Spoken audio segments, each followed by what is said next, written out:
Okay, so we're going to get the meeting started. Welcome to the Finance Committee. And would the clerk please take the roll? Here. Councilmember Burt. Here. Councilmember Holman. Vice Mayor Niss. Mayor Shepard. Here. 3 present. Thank you very much, and thank you to Mayor Shepard for filling in at late notice. So the first item on the agenda is oral communications, an opportunity for anybody from the public to speak to an item not on the agenda. Have we received any speaker cards? Thank you.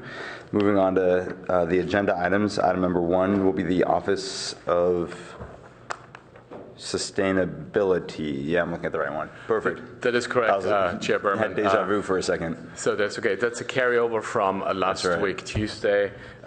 We have otherwise the Community Services Department today, Library Department, Development Services, Planning, Community Environment, and Special Revenue Fund. So it's quite a heavy agenda for you and the committee. Additionally, we provide you with an At Places memo this afternoon via email and at your desk today. I will discuss each specific item when we get to this department, but just for a highlight, we're providing updated golf course financial information. Then we have a slight additional reallocation between 2 departments. We provide more information on the shuttle service funding, which we set aside in the reserve. And lastly, we have updated information on special revenue funds. So with that, if the committee is ready, we'll turn it over to the Chief Sustainability Officer, Gil Friend.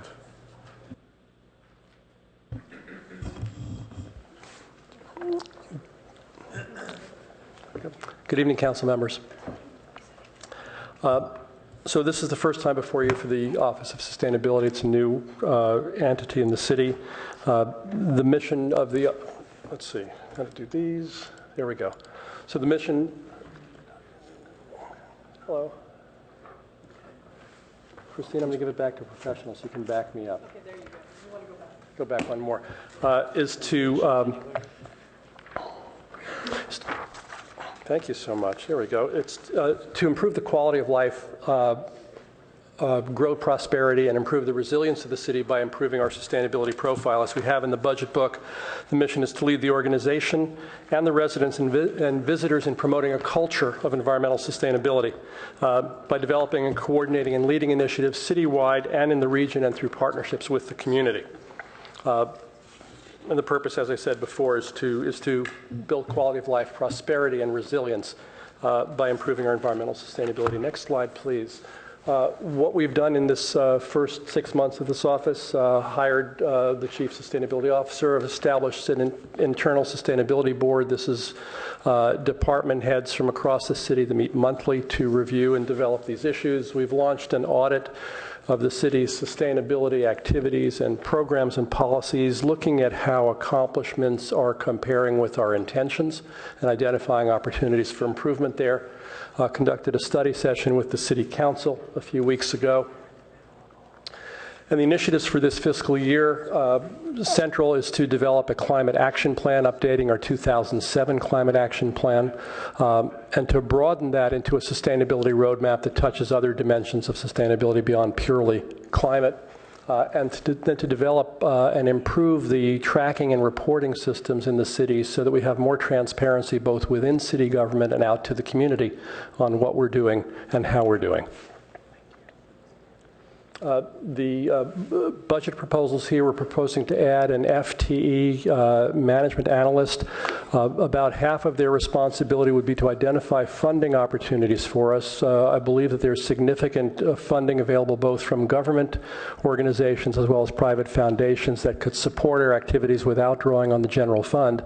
So we're taking a kind of entrepreneurial approach here, bringing in a person to find those opportunities, build a database of them, coordinate with other departments, and bring in funds far in excess of what you'll invest in this position. And the other portion of this person's role will be to work closely with me as an analyst to assess programs, develop initiatives, and leverage my work working with the other departments of the city and an outreach to the community. And then we've also got a travel budget in there to attend a number of sustainability conferences, both in California and internationally, and nationally, both for information gathering, coming into us to help us identify and draw on best practices.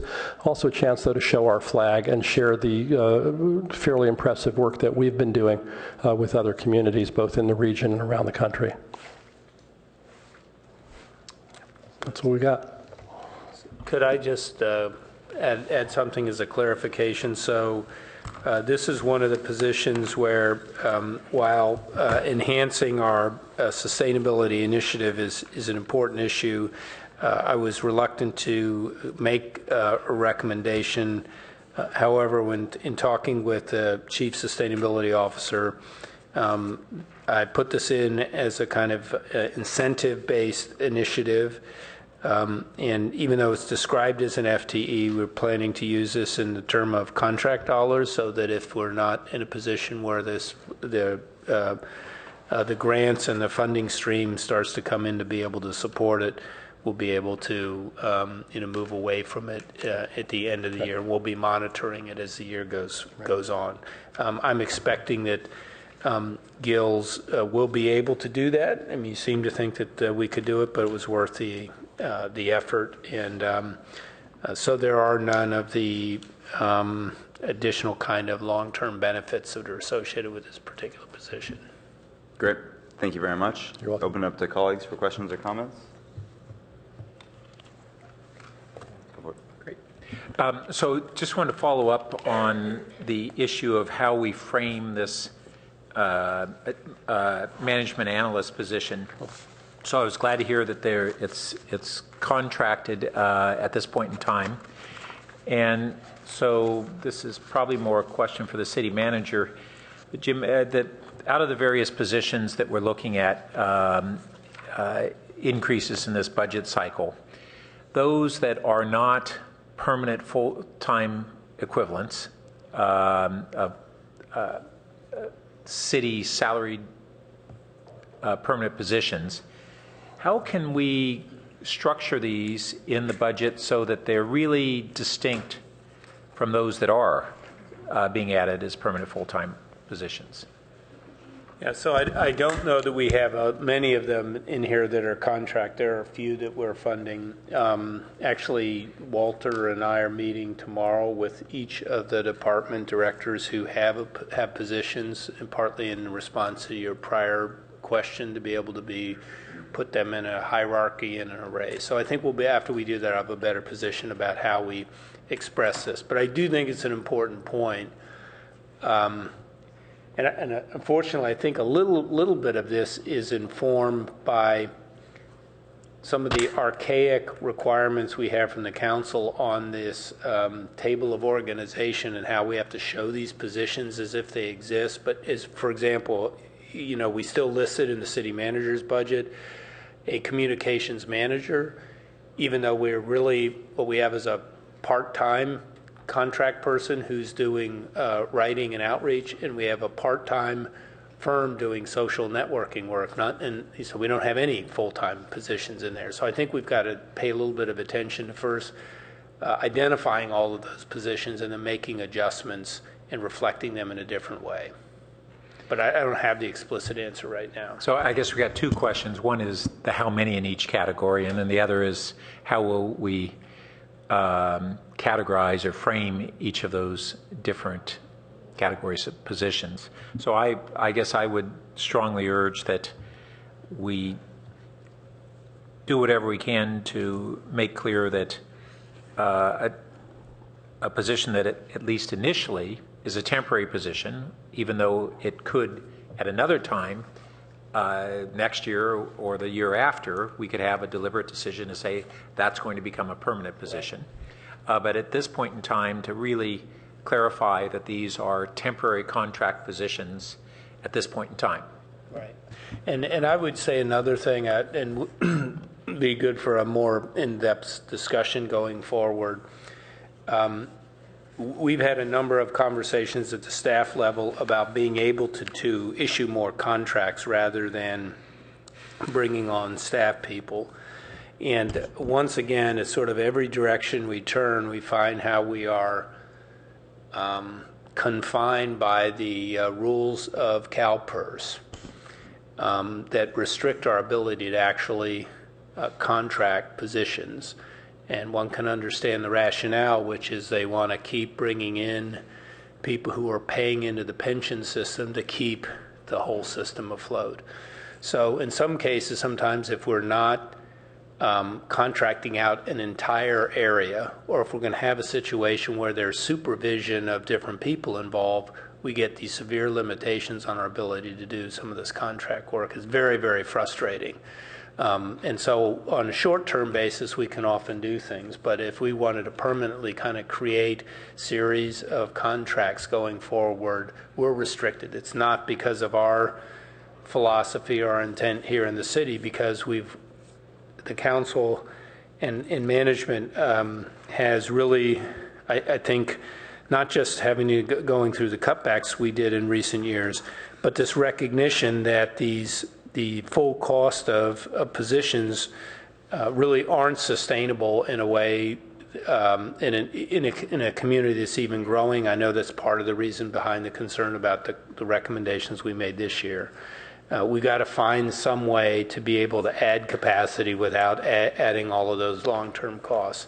But I did want you to know, and I think it's important the public understands, that some of these things are things we're being pushed into by CalPERS, and we almost have to make the choice of how can we provide a service enhancement. Do we just say, forget it, we're not going to bring somebody in at all? So. And I have two questions for Gil. One is on this management analyst position, a lot of, you anticipate that part of that role will be seeking grants, or a part or a major part, or maybe you can describe what portion. And can you give us a flavor of the sorts of both the areas in which you would anticipate pursuing grants, and some examples of the grants that are out there that we might qualify for? The list is big, and I didn't bring it with me, Councilmember Burt, but I think you have things ranging from more effective environmentally preferable purchasing, tools to analyze and report on greenhouse gas emissions, and the kind of transparency to the community that I was talking about. A lot of very interesting work being done on new financial instruments, both public and private, to provide market-driven financing and market feedback for more sustainable initiatives. Lots of work on transportation alternatives. As you know, transportation remains the largest challenge in our greenhouse gas strategy. So obviously we're not going to do technology research, private sector, and the national labs are doing that. But a host of innovations around analysis of need, designing new protocols, both for everything for us, from parking to land use to service delivery. So those would be a few examples. There's a lot of new work in the territory of understanding the broader reach of our impact. We measure what are called Scope 1 and Scope 2 emissions in our climate plan, electricity use and the fuels directly burned here. But the area of Scope 3, the impact of the things that we purchase, both as a city and community, is arguably potentially significantly larger than that. Understanding that is critically important. Not necessarily to say to people, here's what you should do, but to say, here's what the impact of what we do is.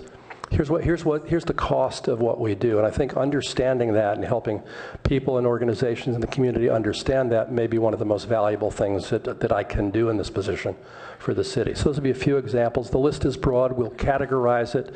We'll keep you informed and try to make it something that is really navigable by other organizations in the city. Because it doesn't need to all funnel through the Office of Sustainability. This should enhance the ability of Public Works and planning and utilities and others to find these resources to leverage their own work. So those are, that helps a lot in terms of the sorts of areas that we would be seeking grants for. What are the examples or ways that you can categorize the sources of those funds? Are they a combination of state and federal generally and others? There are federal resources, there are state resources, there are private foundation resources, and there are potentially public-private partnerships with corporations, although I have not checked with city attorney about the legal issues around that, and it's something we'll look at. So really those, I think those four as a spectrum. Okay, great, thanks. Thank you. Mayor Shepard? Thank you. First off, I think that the way you have the analysts going, does this mean then, since it's going to be a shared expense with utilities and all the others, that they will be working in that field as well to look for efficiencies? Is this one of the purposes of that? The Office of Sustainability by Design is an interdisciplinary function working closely with other departments. We're small, we'll stay small, and most of our work is going to be leveraged through the work of the line agencies that actually perform. So it's a longer way of saying yes. So why isn't this department part of the bundle of services that have that overlay throughout all departments like we have with administration and management? Why is this a separate standalone? Lala Perez, Chief Financial Officer. If I understand you, Mayor, you're asking, do we allocate the cost of this department throughout the organization? And If the it's answer is truly yes. integrated, yeah. Uh, Okay, so there's this a- is part of the bundle of goodies Yes. that goes out? Okay, because I wasn't... There's a mix. We do it in two ways, just to catch up folks that may be watching. There's a direct and indirect. So this position that we're talking about has a component of direct charges, and so portions are in the general fund, utility funds, public works fund, and so those are direct charges. To add value to bring sustainability to all departments. Correct. Okay, good. I didn't see that, so, and I'm jumping in here for the evening. Okay, then my only other question does come about when it comes to initiatives and goals, which I know is not budget related, but since you're here. It says here that we're going to develop and implement a sustainability work plan. That's goal number 1. And then one of the initiatives is develop and improve sustainability performance tracking systems. I wanted to know if we're going to be learning new language in sustainability here and new baselines for tracking, how we're doing, because we've been doing it ourselves, using some of the norms that are out there. But I'm thinking that maybe we're going to go a step farther this time. So I just wanted to know, one, if we're going to be learning new ways of finding this to habitate in our life here, but then also, how will we be informed and kept up to speed on this throughout the year? Because I know you're not going to come to council all the time. So I just wanted to understand how we were going to be informed as these things start to develop. Okay, well, let me answer each of those questions in turn. Councilmember Shepard, Mayor Shepard. With regard to the new language, we're going to start with the basics that we know. So some of the things, for example, that need tracking are our climate performance, number 1, the performance of our buildings. We've had an environmentally preferable purchasing program in place for years. It's inconsistent in its effectiveness. We have a zero waste plan that has made great accomplishments, but it's inconsistent in its effectiveness, and making that visible to us and to the departments that are responsible for it is going to help them do that more effectively. So we start with familiar language. Then we step beyond that into, as I mentioned before, things like the impact of our purchasing, and the finance office and I have done a first bit of research to get a sense of what impact might be on the city spend. We'll want to understand that and start to share that in a dialogue both in the government and in the broader community. Then there are broader questions, which we've just started to look at, like trying to understand the impact of our actions on future generations and how our policies impact that. This is cutting-edge work, not being done anywhere else in the country that we know of. It's very early. And, for things like that, it's not so much to find an immediate answer, but to broaden the conversation that we're having so we can understand risks and benefits and where the opportunities are, again, to benefit this community and provide leadership in the larger world. And I'm sorry if I could ask you to repeat the second question, because it slipped my mind. I'm sorry, how are we going to be kept informed? Because sometimes I get left behind. And I should know everything, but then I learn that things are happening, but I'm not, because because we set policy and you guys did it, but we didn't get sometimes the new thinking that's going on. And I think there I need guidance from you and from the city manager of what's going to be an appropriate rhythm and interval for you. There's a lot that I'm inhaling and sifting through every week. You don't want to see all of it, but I don't want you to fall behind or feel like you're kept in the dark about it. So I need your guidance on that. Well, if I could just add, I mean, as much of leaders as we are in this space, in this arena, there's still so much just even organizing that needs to be done. So it's one of the reasons that we created this model of a internal sustainability board to formalize the collaboration and the integration that has to take place. We're not doing this anywhere else. So Gil sort of said, well, who do I work for? Do I work for you or do I work for the board? And I said, well, I guess theoretically you work for me, but you really have to staff and you have to satisfy, in a sense, all of the other department aspects of this board. The big focus on the revamped climate action plan, but that is also, being named a sustainability plan, both goes beyond the climate action plan, and it's going to be designed to integrating better than we have the climate action plan, the zero waste plan, some of our transportation demand initiatives, all of those things. And then two other components. One is there are, Gil would know better than I do, but probably 1,000 different groups and benchmarking, measuring systems and everything that are out there, and they're popping up as fast as social networking startups grow in Palo Alto. And one of the things we're going to do is analyze and assess what we think are the best methodologies and generate our own sort of market basket of sustainability indicators. So we may say we're going to throw in with ICLEI, right, on a particular thing or someone else. And as we do that, Gil has talked about how we really develop a meaningful dashboard for ourselves as a city. And I think that will be a way that we can report easily to the council. You could have your own real-time dashboard to be able to look at some of those things. And all of that should be done by the middle of next week, I think, Gil. Monday. Okay. Well, thank you, and I really value this time of learning and throwing out a long pass for us and trying to run and keep up with it, because I think that is the next the nexus that we'd like to get to. So thanks. Thank you. So this dashboard that Jim was just talking about, I think might be the best new way for the city to generate revenue. I heard a story about the Niners who were designing all new technology for their new stadium, and they've actually spun off subsidiaries that are now going to be licensing out this technology to other sports franchises and others to use in new stadiums. We can do this with other cities. You guys create it, and then we can license it out to others. What's that? Yeah, I'm kidding. I didn't realize that somebody had actually thought of it. Oh, really? Yeah. I didn't realize I put my hand in a hornet's nest on that. I've got nothing other than that. I have nothing to add. So thank you for the presentation. Thank you very much. And so I will tentatively move, or I guess move tentative adoption of the Office and Sustainability Operating Budget. Second.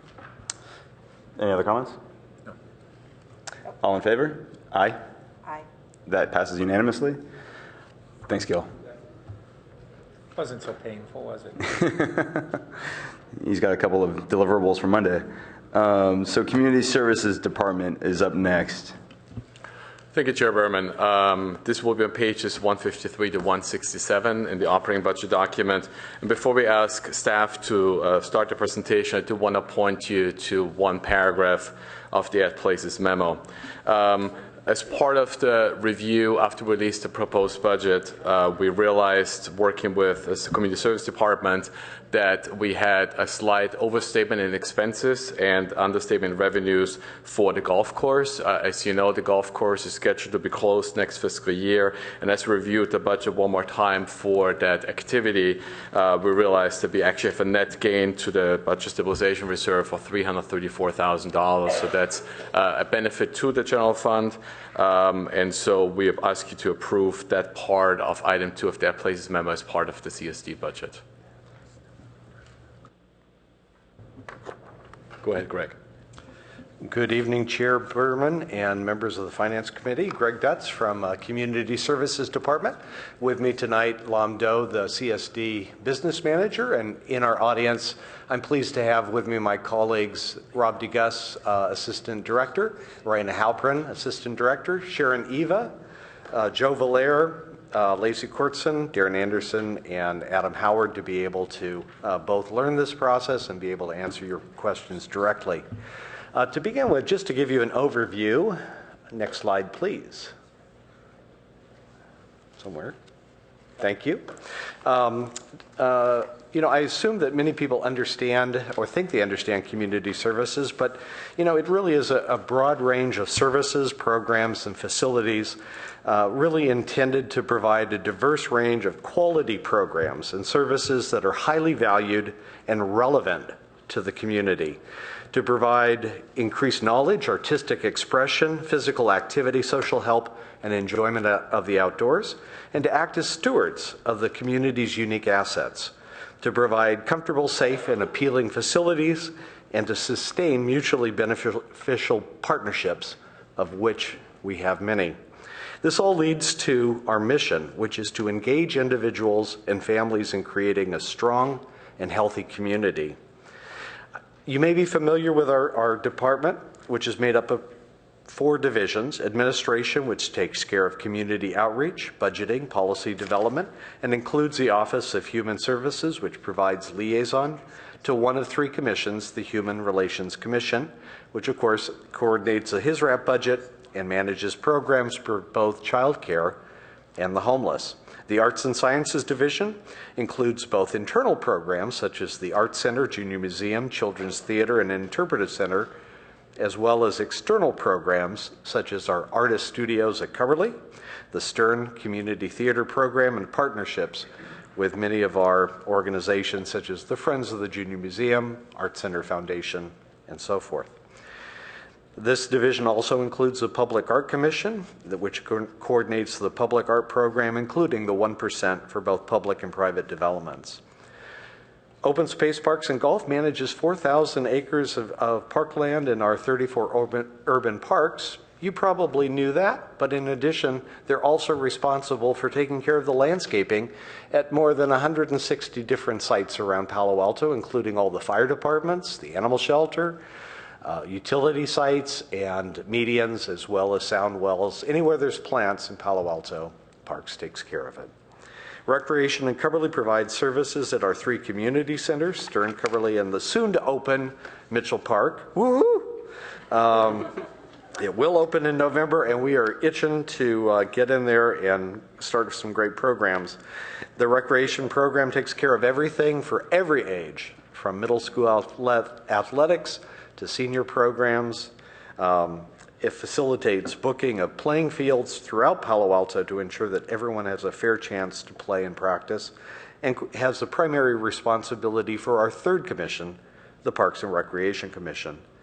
As I review our accomplishments and our initiatives briefly tonight, there's 4 things that are really the values of our department: quality of our programs that we offer to the public, relevance of our programs and services, trying to make sure that we don't provide what we think you want, but what the community really desires.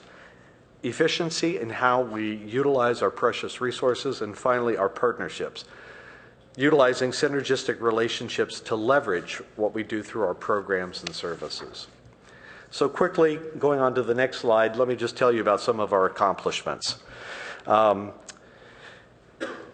In the past year, we've migrated our database to a new program called ActiveNet, which is 24/7 online registration and facility reservation. It's very user-friendly, provides enhanced ability for searches of activities and classes, and it also provides for a better marketing tool so that we can send emails to users to provide them with information on classes that we think will be appealing to their children and to their family and that are a good fit with other classes that they've taken.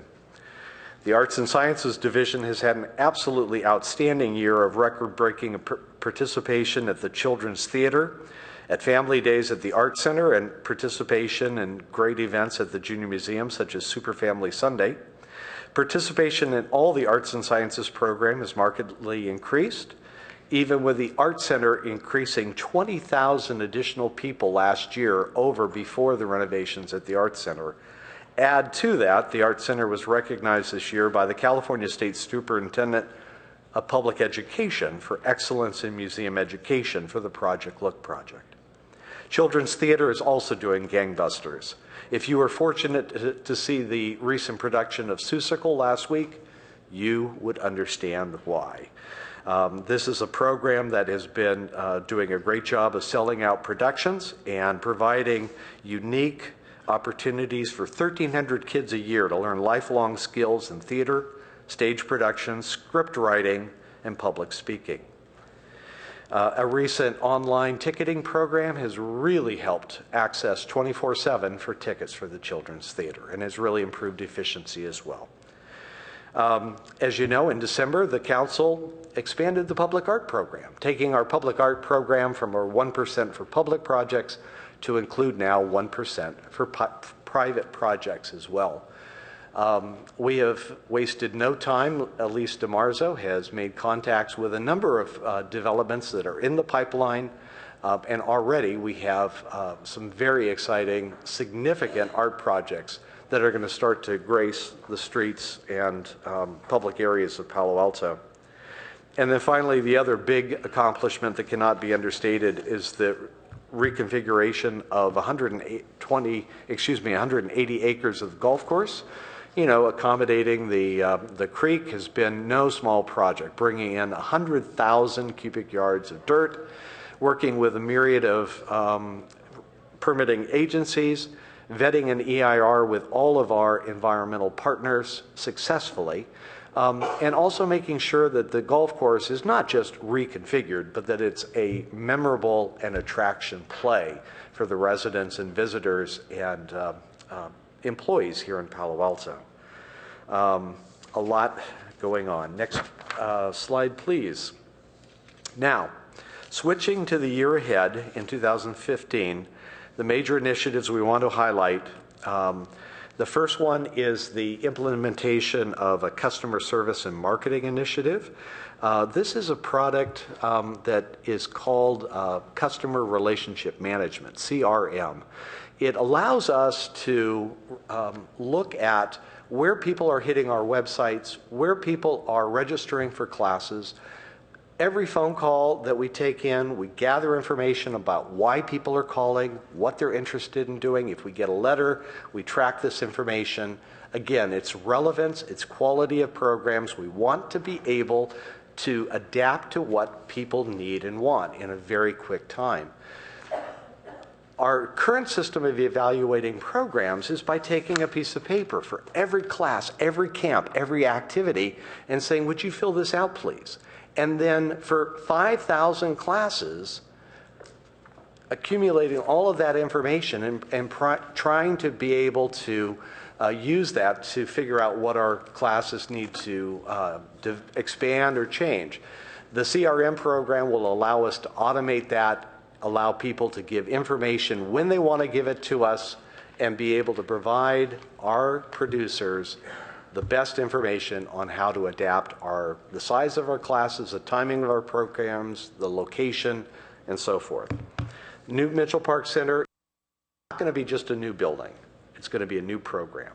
Something for a lot of great facilities have been built into the building, such as a computer lab, a young preschool age children learning classroom, specially fitted for young kids, facilities for art, facilities for dancing, and a very large ballroom which will accommodate weddings or events for 300 people.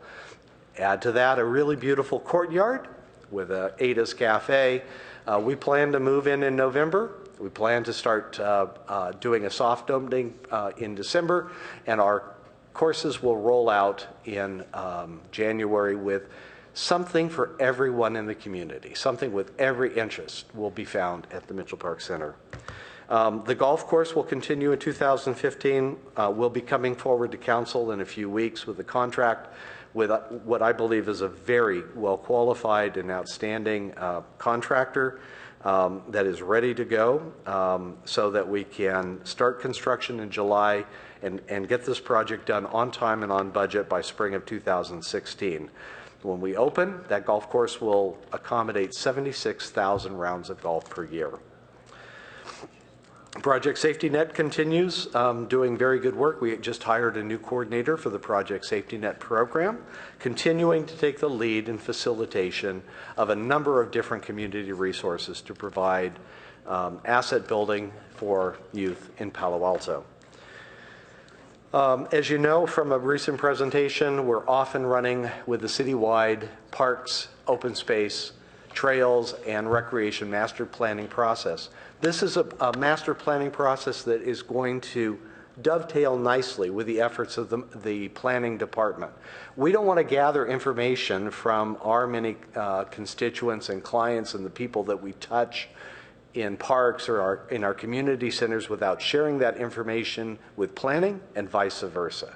So we'll be at all of the planning department meetings to see what people are telling us about the short-term, mid-term, and long-term needs of our parks. And finally, I want to mention that we're going to build on the successes of helping our partners be as successful as they can. The recent Silicon Valley Day of Giving brought in millions of dollars and hundreds of thousands of dollars to our partnership organizations and local nonprofits here in Palo Alto. If we can help them be successful, they will help us be successful. And a perfect example was last night, the agreement with the Magical Bridge organization bringing a $3.2 million asset to the parks in Palo Alto. We'll continue to foster those partnerships, small or large, as adaptable as we can to enhance our programs and services. To go over the next slide, please, the budget proposals, and staff will be glad to answer some of these questions because I know you are keen about understanding any new positions. So let me start with just the first position, which is the management analyst to help us in the business management of the department. As you well know, cost recovery from programs is a key priority of the Finance Committee and the City Council. This position will provide oversight to not only consistently deliver services at our 6 service centers throughout the city, but will also be crucial for appropriate fee setting for the nearly 5,000 camps, classes, productions, and services that we provide throughout the year. For a large department, with nearly 300 full-time and part-time staff members, seasonal, with revenues of more than $5 million in programs and $3 million from the golf course, one analyst position is, frankly, simply not enough to cover the bases. This position is intended to further enhance the efficiency of the department by providing information on how to adapt our registration and reservation processes in order to keep them user-friendly, appealing, and accurate to the community. As we told Council when we came to the Council in January with the recommendation to expand the public arts program to include private development projects, we will need to expand the hours of the current part-time program coordinator, Elise DeMarzo, to a full-time position. As you know, in addition to her duties coordinating the commissioning of art pieces for new project, Elise is also responsible for coordinating the activities of the Public Art Commission to help develop educational materials for the art collection, as well as taking care of the stewardship of the maintenance of our collection. Shifting to a new cloud-based program for registration facility reservations has an associated increase in business activity, which means more participants and more rentals. This means an increase in the transactional cost of employing the software system. The $115,000 in cost proposed covers the upkeep of the software and allows the city to reduce computing hardware at City Hall and in-house technical assistance in managing this operation. This fee also supplants a formal annual licensing fee of $35,000 that we were responsible for paying. The budget proposal includes $54,000 to bring 2 part-time educators at the Junior Museum and Zoo to full-time in order to meet demand for fee-based classes and outreach programs at 7 PAUSD schools. This request is offset by $45,000 in revenue. So the net cost is $9,000, which is not covered by program fees. Primarily, that's the teacher's time needed for program development, continuing education, and museum operations. Recreations is seeking $40,000 in staff material and transportation fees to expand the summer camp opportunities for kids 11 to 12 years of age, where there's a growing demand for summer programming. This request is offset by $70,000 in camp revenue from throughout recreation, so that there will be a net savings of $30,000 annually. And finally, we're seeking additional staffing for our relevant and always popular arts and sciences program camps of $35,000. This is offset by $45,000 in revenue, resulting in a net ongoing savings of $10,000 per year. This expenditure will expand the arts and sciences camps, will provide new camp opportunities for 150 kids this summer. I'll stop there, or Monique will strangle me if I go any further, and say the staff is here to answer any questions. Great. Thank you, Greg. And with that, I'll kick it open to colleagues for any questions or comments.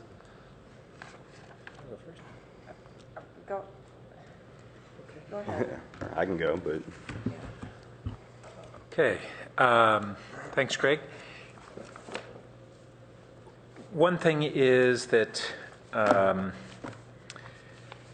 you mentioned the new software for class registration, and to what degree do we expect a return on that investment?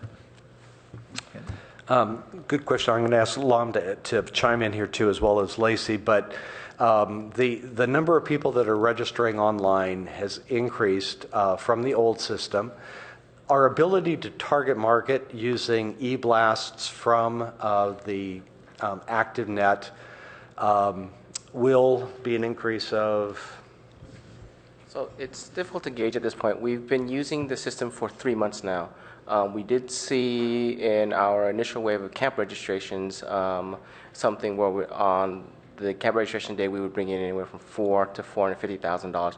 We exceeded that by over 500, bringing in more than 500,000, and that was just right when we launched. In regards to online registration, which is part of the efficiency of the system, for the past few years with our prior system, we were hovering between 40 and 45% online registration. In the past 3 months, we're now at between 50 and 51% online registration. So it's a slight break increase. this up? Because so the first part of what you were talking about was the revenue that we were getting. And are you saying that by going with the online registration, we're having more people sign up for classes? Part of it, but we don't, because we're only 3 months and we don't know whether it's going to, it's just because it's more efficient, that it's early on and people are choosing this, and then they will not register later on for the summer class. Gotcha. We can't tell exactly yet, but we do anticipate it. I hear that we don't yet know whether that will be on an annual basis. At the outset, what you're seeing is, at least in the first 3 months, about a 10% increase in class registration, which is a slightly different issue from whether it will reduce our costs. So generating more revenue, if it's a net positive revenue for each new participant we have, then more revenue means we get a return on the investment. If it's a cost recovery for those classes, then we're looking at whether we drive out administrative costs by having this program. So those are kind of two different ways we could look at it. So one, if we get more participants, do we actually make money off the programs? Yes, we do. Well, one of the things that we're trying to do is imagine that we have a class, a camp for 20 kids. You know, typically, because of the variety of camps we offer, we'll oftentimes get 12 signups for certain camps. What this allows us to do is to recognize very early that this class is underfilled with just 12 participants, to create a target campaign, mini campaign, if you will, to say, hey, Mr. Burt, I'd like to let you know that, you know, this is a camp that your son's friends have taken and would like you to join too. Because if we can get the camp up to 20, right, that's where we're making better profit. So we'll get a better utilization, basically. That's and perfectly I see said. that we've had a very slight switch in the last few years. We had been averaging 19 participants per class in camp, and we're down to 18. We're projecting going back up to 19. So that's one efficiency level. And that's different from what I was even conceiving of. The one I was wondering about is just the purely administrative costs of dealing with an online registration versus a paper registration. Have we looked at how much lower those are per registrant from our standpoint? We don't have it in regards to per registrant, but we do know that our prior system was an in-house hosted system in which our IT department dedicated servers, dedicated database management, and also dedicated staff to maintain and upgrade the system. With going to this cloud-based solution, on the in-house IT management and administration of this registration system, that cost has gone away. So do we have an intention to attempt to quantify the cost reduction benefits of this system for next year's budget hearing? Or, you know, one of the things that's been discovered about a lot of technology implementation over the last 20 years is that not all of it is actually cost savings. And I'm not skeptical. I'm optimistic that this will be cost savings, but we can't just assume that because it's technology it will reduce our costs. When we have an expenditure that goes out for it, and then hopefully we have a cost reduction on an annual basis that more than offsets the amortized cost of the system and the operational costs as well. So I guess that would be one request, is to see if we can determine how beneficial the program is, not only in the administrative costs, but also the way that Greg had just described of how our utilization of our classes may go up. And that sounds like a very significant cost saving that we may derive from this as well. And that's a great efficiency gain. We'll be happy to come back with that Great information. And then as our arts manager is also taking on some responsibilities for the private sector 1% per art somehow, right? But do we get any compensation for those expenses, or we're just really needing to do that in order to assure the program's successful? I'll ask Ryan to answer that question. You can go ahead too. So there's actually, in order to fund the position, Councilmember Burt, we are allocating $54,000 through administrative fees and other revenues from the private art development program. So we charge them $54,000. The total estimated revenue amount is $54,000 from that program. That's correct. So we're charging fees, et cetera, other benefits. So then, is it, and maybe you can answer, does that mean that this additional 0.5 FTE is largely covered by that new revenue? Yes, completely. It's completely covered, yes. That's good news. And we have two ways that we recover costs. One is for any private developer, they are charged a 5% administrative fee for our time and process. And for projects that we manage, we project manage all the way for them, we charge a 20% fee. So we are already, right now, we have already reached the $54,000 needed for next year. Great.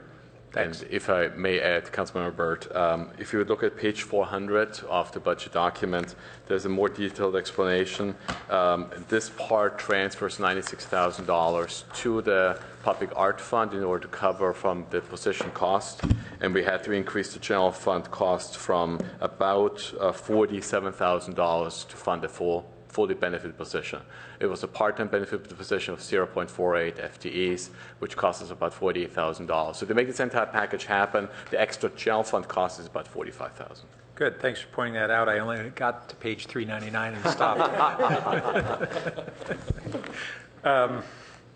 And then we have the two junior museum part-times to full-time conversions. Are those permanent full-time employees that are being added? That's correct. Currently, the positions are 3/4 regular benefited positions. They would now move to full-time and remain regular benefited positions. Oh, I see. They're already benefited. Yes. Okay, thanks. And then under the Children's Theater, I just want to raise one issue, not for action tonight, but we have the late teen program, Wingspread, and I'm sure Greg is very familiar with it. And it's been a program that's been around a long while. It's kind of had different emphasis over the years. And I have heard for several years now that some of our private nonprofits like TheaterWorks and others might be interested in participating in this and giving it additional invigoration. So I just wanted to see if that was something that this coming year we could at least have some dialogue and see whether that is something we're interested in or not. And then my final question actually was prompted by some of these part-time positions, but Lalo, it's really going back to what Jim had talked about more broadly, and so I'll direct it toward you. The thought occurred to me, as Jim was talking about the constraint, and there he is, the constraints that we have within CalPERS. It also, we have a part of what they're concerned about is not only making sure that what's fed into the pension system is enough new employees to keep it strong, but also I think an interest in making sure that employees who are permanent are treated as permanent. And we have employees in between where we have these contract employees who are temporary positions that continue year after year for at least a good number of years. I know we have them in the libraries and things. Does CalPERS allow any kind of cities to have any kind of 401k type of program for those employees who may work a good number of years and have no mechanism to have any employer-supported retirement system shy of putting them into the CalPERS system? Good question, Councilmember Burt. Let me touch first on the CalPERS side. So on the CalPERS side, if you have an employee, whether it's fully benefited or not, if they work more than 1,000 hours, you must enroll them into the PERS system. So once that triggers, then you're in PERS, and once in PERS, always in PERS is basically the same. And that's one way for CalPERS to protect the trust and to ensure that employees are treated fairly.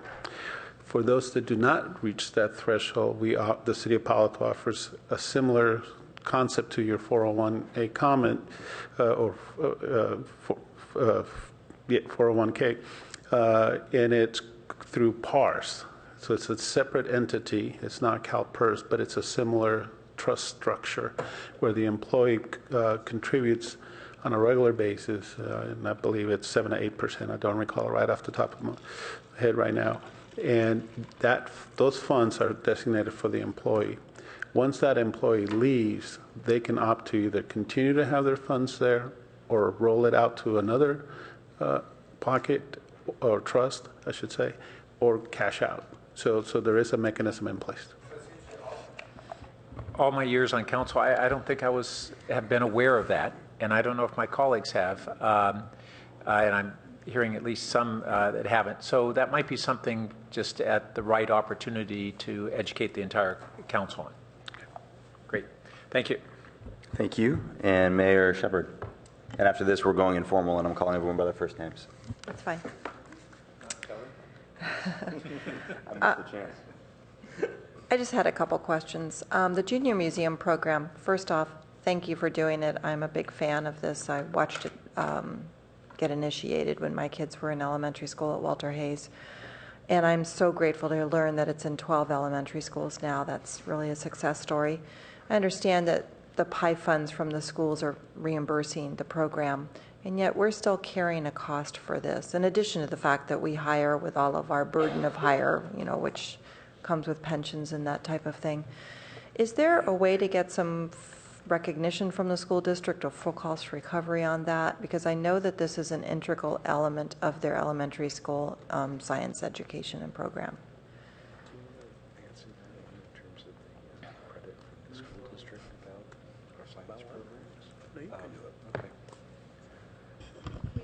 We are working on just that, on doing just that, and we have a 3-year plan to get into all of the elementary schools with our science program and to become cost recovery. As you can see, these dollars are completely offset. We actually have, it's actually $50,000 of revenue against the 54,000. I thought I saw a negative 9,000 in here. It's actually a negative 4,000, and we Okay. hope to overachieve our target. We expect to. So we do have a 3-year plan.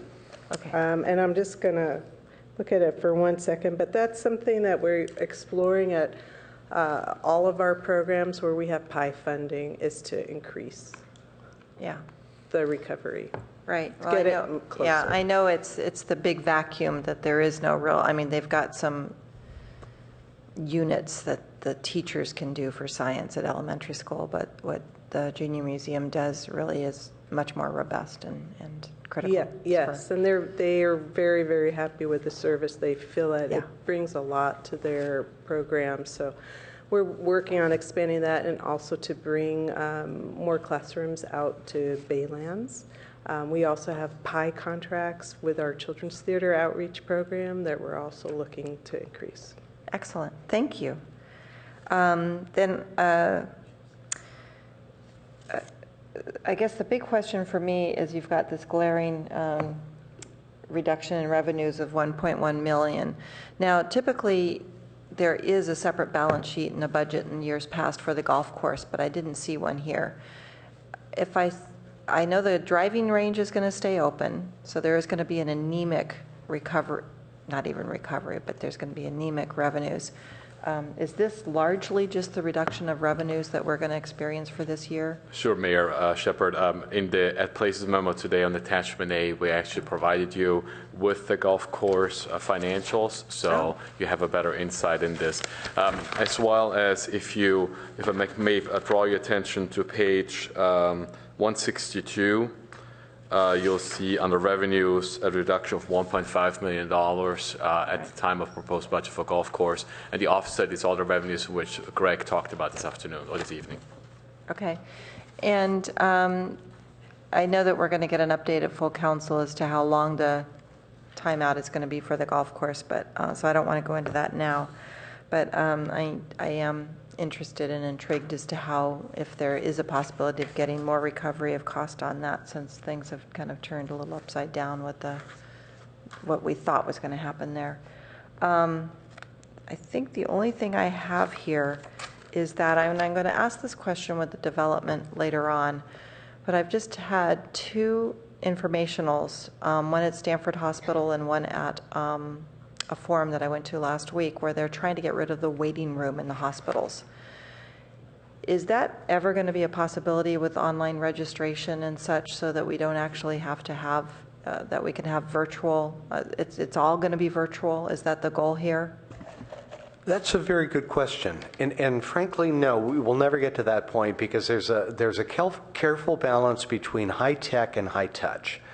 Even with, having concierge service, being able to answer a myriad of questions.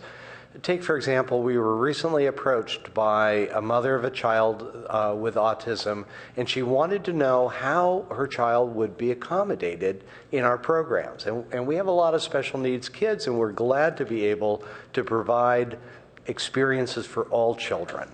And the first time a new resident comes to Palo Alto and they register for a class, they really want to know what the experience is going to be like, the class size, the timing, transportation.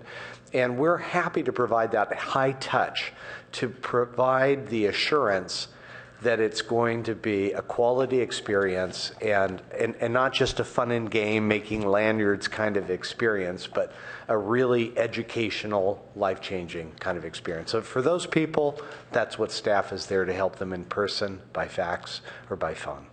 Okay. I think the hospitals were looking at the virtual, the call-in, face-to-face call-in. So, and maybe that doesn't, I don't think we have a waiting list, a waiting room area, which I think is the concept there, is to get rid of some of the real estate and turn it into office space. But I was just wondering how virtual we were going to go. So thank you. Those are my questions on this. Great, thank you very much.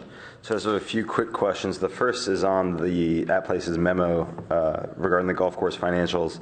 And I understand how we'd expect expenses to decrease by a considerable amount, which is great. How are we, I'm not quite understanding how we're expecting an additional $18,000 in revenue increase due to additional restaurant lease revenue due to the golf course closure.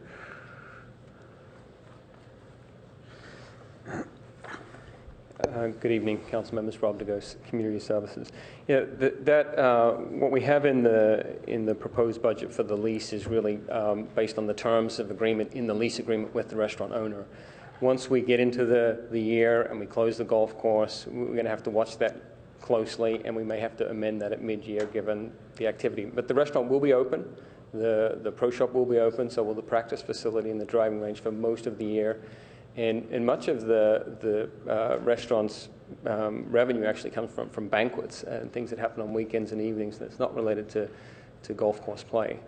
So did we think that we were being too pessimistic in the initial budget figures, and this is just saying, hey, Correct. That was too pessimistic, let's be a little less pessimistic, Right. but not necessarily optimistic? Correct. Gotcha, thank you. I had a couple of questions on page 165, the sports field management support, and it caught my eye because it was an ongoing savings, which is always nice to see. But I couldn't make the numbers quite work out. We had in the banner along the top, it says revenues of $60,000 and kind of net general fund increase of $40,000, and then in the text it says revenues of $100,000 and ongoing savings of $80,000. And I didn't know if I was.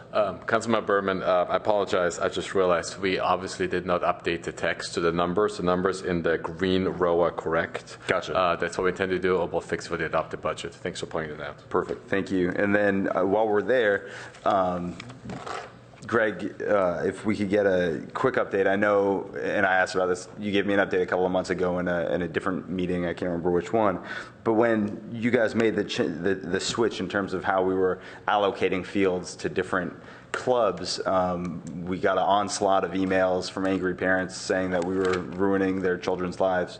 Has that materialized, or we haven't received many emails since then? We have not received any emails. We did. Adam Howard is here, our fields broking manager.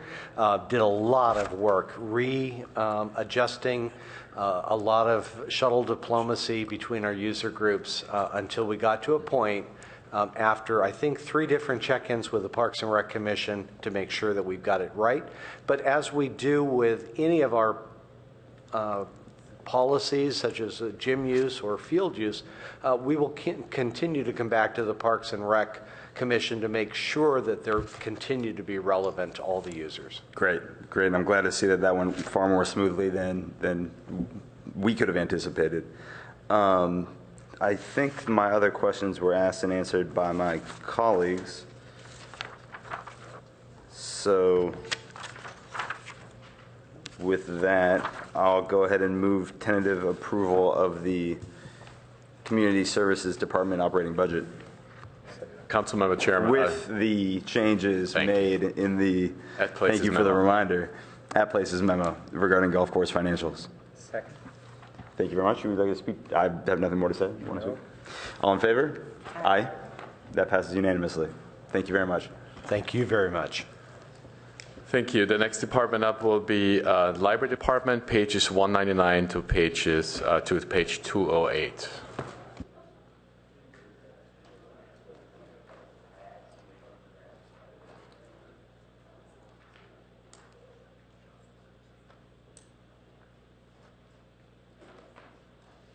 And as she settles down, Library Director Monique Leconche-Thyssen-Henry will make the presentation. Good evening. Thank you very much. It's always so nice to have someone who can pronounce all of my names. Good evening, Chair Berman and Finance Committee members. I'm Monique Leconche-Thyssen-Henry, Library Director. And I wanted to give you a brief overview of the library and our budget and our proposal this year. So as you no doubt remember from the November study session that we did with Council, the library's mission enables people to explore library resources in a variety of ways, meeting them wherever they are at their best, to help them with knowledge, information, and enjoyment. Our purpose is to provide exceptional responsive service to Palo Alto residents and employees, promoting the exploration of library resources which support learning, recreation, and creative expression, foster a love of reading, and promote community engagement at all levels. As you no doubt know, we are deep in the ending phase of our construction projects, a multi-year project to update facilities, and this is going to allow us to reach out in new ways with technology, study spaces, and to create a welcoming environment for all. The divisions that we have laid out, public services and programs, that's probably a third or 2/3 of the library's services. It's direct public service to community members 7 days a week. So we are in five locations, and during this time that we've been closed at some of the buildings, we've used it as an opportunity to reach out to the community, both private businesses and public nonprofits, and create new partnerships and programming opportunities. Information technology and collections supports collection development, whether it is physical books, electronic databases, language learning online, downloading ebooks, music, and coming soon, streaming independent films.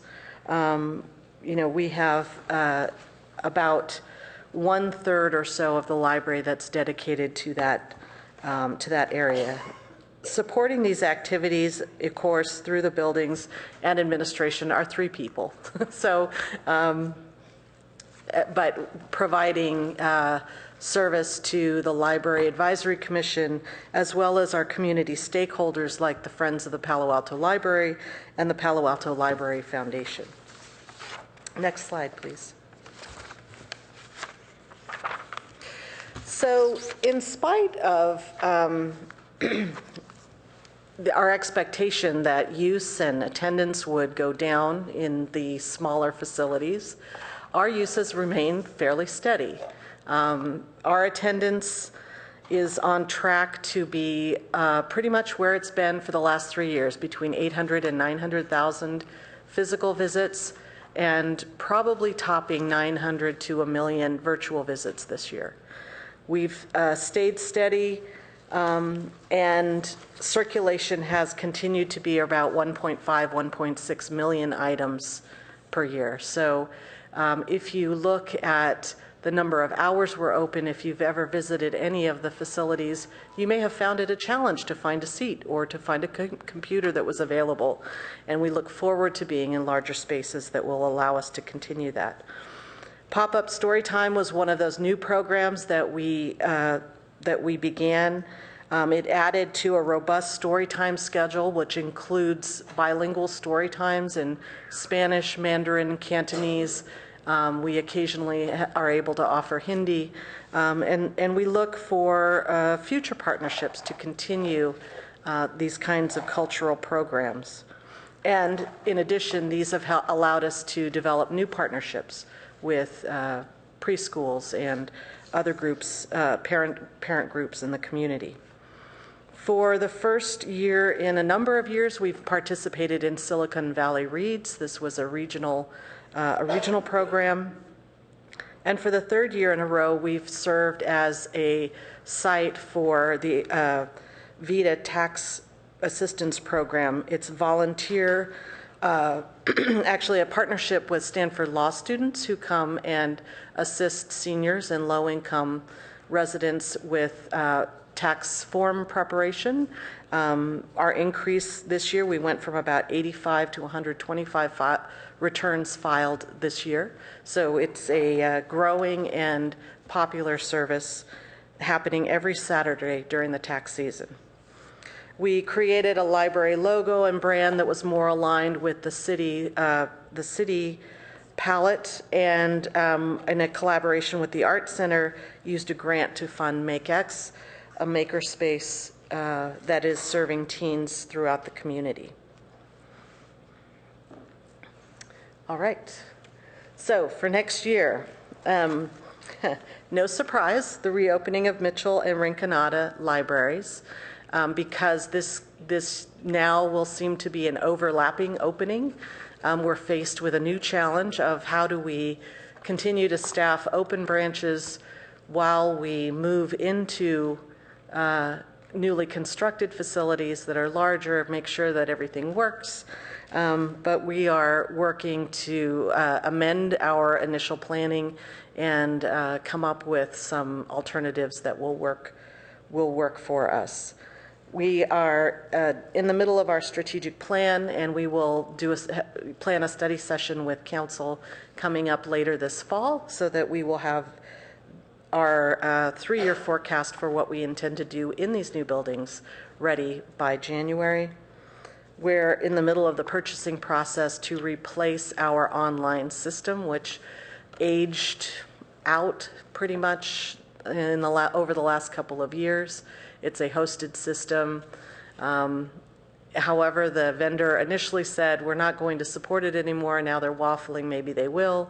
But in any case, it no longer suits the needs of the community, and we're looking at proposals now. And coming up this fall, we are continuing our robust programming in spite of the moves with a grant-funded Cal Humanities program called War Comes Home, looking at the experience of veterans as they return to their communities. This will be a multi-program, multi-phased activity, and we will again collaborate with the Art Center, who will be doing art. We'll have an exhibit in collaboration with that. So as with other departments, we do have significant budget proposals, which include staffing. Both Mitchell Park and Rinconada staffing. For Rinconada Library, we will request to unfreeze 2 full-time positions, a librarian and a library assistant, effective July. These have been frozen since before I arrived here, so I believe in 2011, 2010 maybe. And adds the 3 positions that were part of the financial forecast when planning the the Mitchell Park Library. That would happen mid-year and result in 2 additional librarians and a library assistant. Even though we're adding technology to improve our efficiency, we're going from what was a 10,000 square foot building to a 40,000 square foot building on 2 levels, with a building that is itself an asset and resource that requires interaction from the staff to help the community navigate and learn from it. With the lead rate, the efficiency ratings for the buildings, we intend to use that site as a community learning piece for building projects going forward, as well as assisting people with different technologies that they may be unfamiliar with. It may not surprise you that it takes an awful lot of time for staff working one-on-one with people who come in with a tablet and say, I'd like to learn to download an ebook. And the vendors have not made it that simple, so the staff have to be trained to navigate whatever kind of system they're using and lead them to the right resource. And then the technical services staffing that we are requesting, this again is a 3-quarter already benefited position that we would be moving to a full-time position using some current expected vacancies. We do have a large number of our staff, approximately half of our regular staff, who are eligible or looking forward to retirement in the next 3 to 5 years. So it is incumbent upon us to plan ahead, make sure that we have new staff resources available to help us move forward. And with that, I'll take any questions. Thank you. Great. Thank you very much, Monique. Open up to colleagues. Any questions, comments? I'm happy to go after you guys if you... It doesn't matter to us. Just a couple. So thanks for the report. Monique, you must be excited about finally getting into your real digs. Yes, I am very excited. So it is pretty amazing that our use of materials has remained so strong through this shutdown period, which implies to me that we may actually see some significantly higher all-time records for use once we get all our facilities operating. So are we anticipating that? And I'll tie in my second question to that so that you may choose to answer them combined. Looking at your third goal on turnover rate, we had been at about 5.5 turnovers per year in FY 2013. We dropped to 3 3/4, and we're projected in 2015 to get up to 4.23, which will not be a fiscal year that the entire fiscal year will have both those libraries. So I'm interested in your analysis of that turnover, why it would only return to that level, and tied to that, this is kind of the third component of my question that maybe you'll be able to weave your answers together on, which is the amount of hard copy materials that we have, given that we may have an increase in demand. And I'm a little confused why with fewer hard copy materials we are having higher use and lower turnover. Is that really because of so much of that being increased electronic use? So there's kind of 3 components. I hope I didn't get that too mixed up. I think I understand, but hopefully, I'm sure you'll correct me if I'm going astray. So, yes, we think use will increase. I mean, I think that's a given. Eric Howard, the assistant director who is here tonight as well, he took some staff to go look at Los Gatos, for example. They have a new library.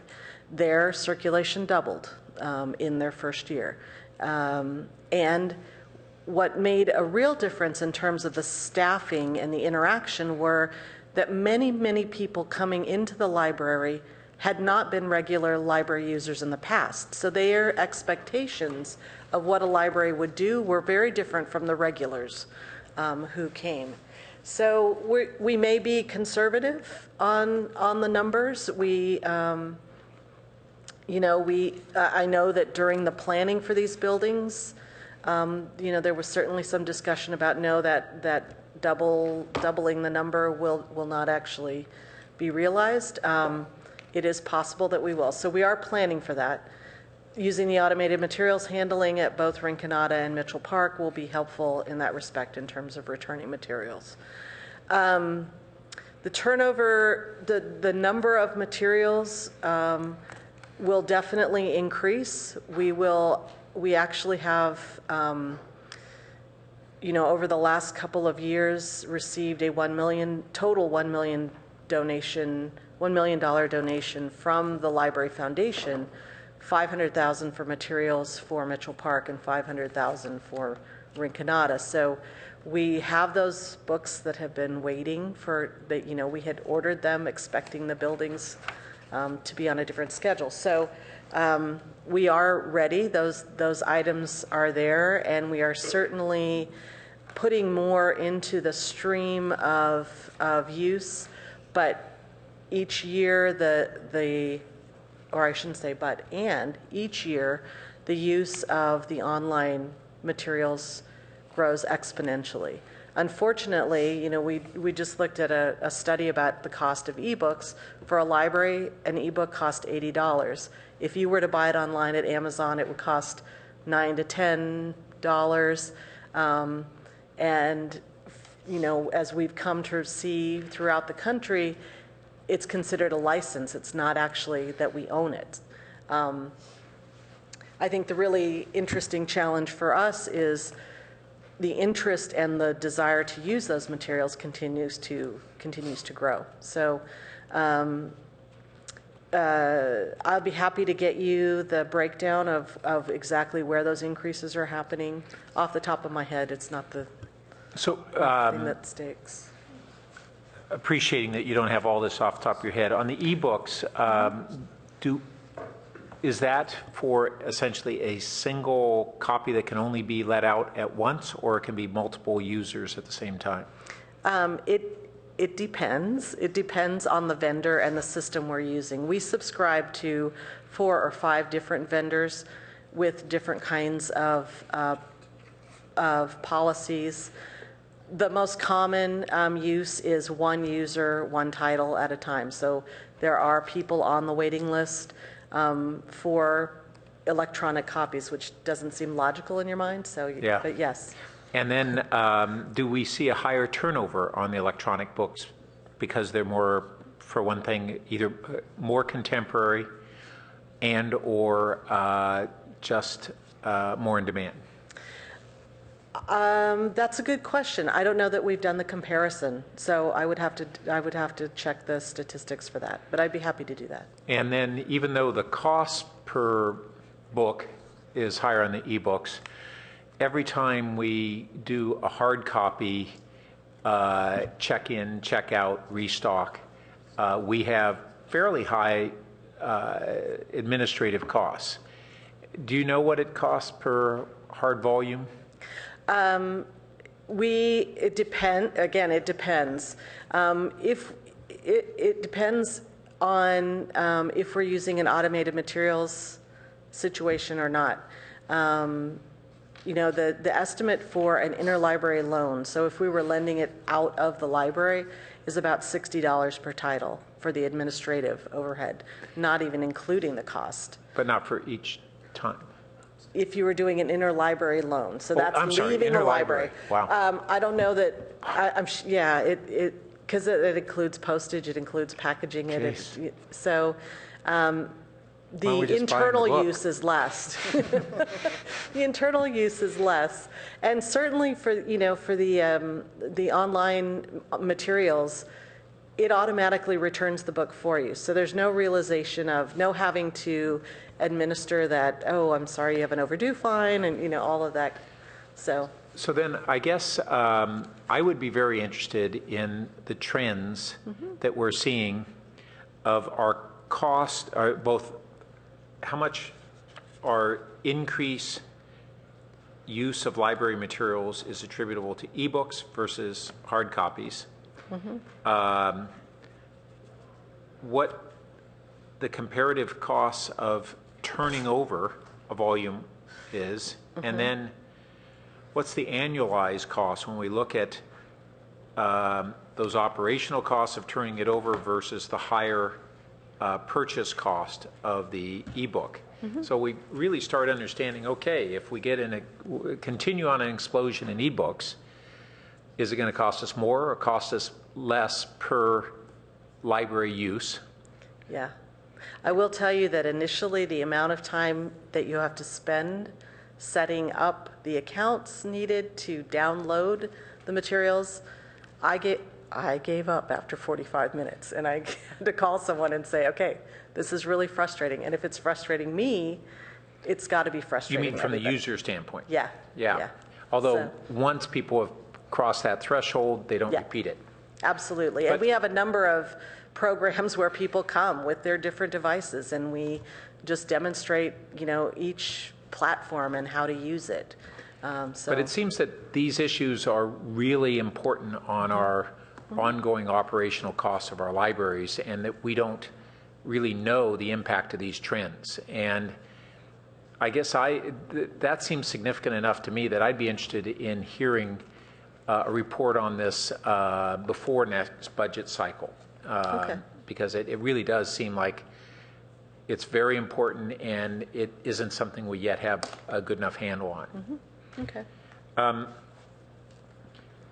And then finally, I saw that your goal number 2 is teen participation in programs. And do you use the new ClickPA website to promote teen programs? As I understand, we are working on that. Yes? Yes, Eric says yes. In progress, or it's already there? Yeah, please come up. I do believe that we have a robust program outreach to the teens. We've been putting together a media program, so much of it's in process. It's one of the places that we're going to reach out to, and it is somebody that we reach out to already. Great, and do me a favor, sorry, just for the record, just state your name and maybe which... Sorry, Eric Howard, Assistant Director. Thanks, Eric. Yeah, and so Eric, you have a robust program, but my question was on the ClickPA utilization? Right, so we put it into the beginnings of a media plan to reach out to, and somebody's already making that connection. So it's something that's... So are your programs for teens being promoted right now on the ClickPA site? That I have to check with to see if they're all being checked, all being put through. Are some? Yes. Okay. All right, thanks. Thank you. Great, thanks. Nancy? I just have one main question, and that is, there was a lot of agony just a few years ago about doing hours. And you're bringing back, you're unfreezing positions and bringing back positions, which it's great that we get to do that. We were really, I know I was really worried when Mitchell was going to open. How are the hours? Are we expanding hours at all? At the moment, the hours will remain the same as what we've been. We want to look at use and see what the demand is like, and see how there are different effects on different facilities because of opening Mitchell Park. Both Mitchell Park and Rinconada will be open 7 days a week. The hours at the branches that have been expanded to accommodate the overload will return to what they have been. And then we'll look at what our use patterns are like. I have no idea how a new children's section that is essentially the same size as children's library may affect the activities at that library. So we'll start off this way and do some outreach and So we'll almost have understand two it. children's libraries, is what you're saying. Yeah, exactly. It's one inside of a library. So I guess my other interest is after school. I know that we were very careful to make sure that we kept those hours vibrant after school. So how deep into the evening? I mean, are we going to return to some of the homeworks, after school things that we used to have at Mitchell before we had to shut it down? Yeah, we're planning to do homework help. We're also planning to reestablish a teen advisory board at Mitchell Park. Much of our programming goes on the weekends, in the evenings, even in branches that are technically closed. We use the community room at downtown, on off hours to present programs that might not always be welcome while we're open in a somewhat quiet place. For example, tonight was a fitness program. Yeah, so it looked good to me. I wanted to go.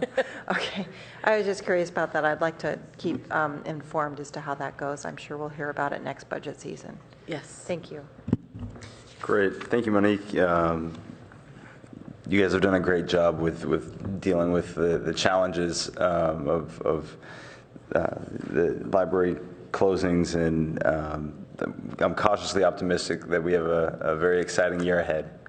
One question that I had, really the only question that I have, and I apologize if you mentioned it when I stepped out for a minute, has to do with some of the figures on page 205. The decrease in supplies and material of $500,000 and the decrease of other revenue by about $500,000. And is that directly related to the decrease in the Library Foundation donation we had last year that we're not anticipating this year? That's correct. Gotcha. Thank you. The rest has pretty much been covered. So, Jim, quick question to you. And I had asked, I think it might have been Nancy this yesterday, and realized now's a good opportunity, but are things, to the extent you're comfortable stating it, are things going smoothly with the Rinconada Library renovations? Yeah, we just had a discussion about that late last week when I was putting the finishing touches on the council work plan. You'll see that. And the projection was that we were going to complete the construction by September, and I said, really? I mean, it's May.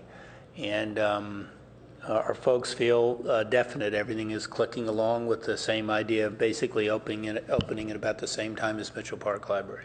Great. Thank you very much. And so with that, I will move tentative approval of the Library Department operating budget. That's all. Second. Any other comments?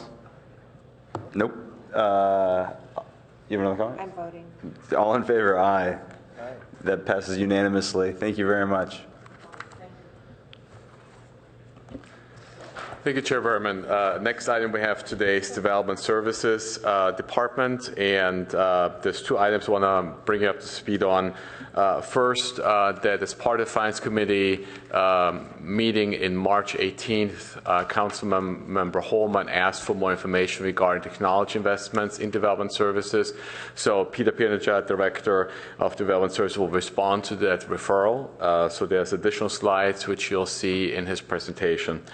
Secondly, we have, as we've talked about during the last few weeks, last week actually, we have moved the expenditures, positions, and revenues from various departments, total of 3, Public Works, Fire, and Planning, into Development Services. As we reviewed again this proposed budget, we have actually identified 1.1 positions, which are identified in the Places memo, which we're asking you to amend today and include in your motion in order to actually move the total position count from planning to development services. And that's a total cost of about $112,000, $130,000. And the pages for the department are page 169 to page 182. With that, I turn it over to Peter. It's a pleasure to be here. Good evening. Before you have your brand new Development Services Department. I'm pleased to present it tonight for the first time. I need to commend our partners in OMB. They've been instrumental in making this happen. This has been a Herculean effort, thanks to the hard work of Sherry and Planning, Community and Environment and the OMB team. We've really tried to get an 80% deliverable product to you tonight, and we intend to continue to refine this as we define what development services is, and we get a true account of what is the true cost of development services, so we are fully cost recoverable. So with that, I'd like to share with you our department overview. Our mission, purpose, and division is focused on trying to account for the entire development review process to be separated from just building review. This is building, planning, public works, utilities, and all the subdivisions within them, which include things like water quality and all those different intricate pieces of review that go into ensuring that a building complies with all the laws, regulations, guidelines, etc. It's an arduous process. A lot of it is embedded in process improvements, as you know, in the approval of the blueprint process, 2009. We've been working on trying to improve that development review process, and in so doing, this is an integral step in getting to that effort. So in the next slide, we see the distinction between planning, community, environment, and development services, and Hillary can speak to this more when she comes up, but essentially we're talking about the distinction between discretionary and non-discretionary review. So in planning, PC&E, we have long-range planning, transportation, and discretionary planning applications and related plan review. These are your ARB reviews, your CUPs, your all those discretionary reviews that go to all the various bodies, including planning, transportation, ARB, HRB, and the City Council. They are a discretionary review item. They need public hearings, and that's the time where you start negotiating the public benefit, other things such as those things. There's a lot of staff and council and community engagement, and so once they have gone through that process and they're ready to start construction, that's when they come to development services. And the distinction is that. So after they've crossed that threshold, now we're talking about non-discretionary applications, plan check review, permit issuance, inspections, which include all the different departments that I mentioned, building, planning, public works, utilities, and fire, as well as all the subdivisions within them. So at that point, we're trying to expedite the process as quickly as possible because, as you can realize, once they get the council approval, they're getting their construction loans, they are paying contractors, engineers, architects, etc., so time is money. So, and obviously the third point is the overlap staffing and coordination. We don't operate in a silo. We continue to pull in resources and go back to PC&E to ensure that we're abiding by their conditions of approval. So there is constant overlap and checks and balances there. Our org chart is lean. There's two distinctions in the org chart. One are the direct reports that report directly to me, and then there's those that indirectly report to me. What we try to do is capture those direct reports, and we've organized them into administration, building services, green building, and GIS. And this is our first pass at this. This is going to need some refinement, but for general purposes, this meets the intent. And then in the dashed line, you'll notice all those departments that we have an indirect relationship with, i.e. fire, public works, and planning. And so we have representatives from all of those teams physically at the development center doing the customer service, the inspections, the plan check that go along with that, with the initiatives of the development services department. And they physically locate there. They're charged the development services budget, and they report weekly to me to ensure that we meet the goals and intents of our mission. In the next slide, we talk to our accomplishments. And there it is. These are the accomplishments that we're proud to announce as of the last time we came before you.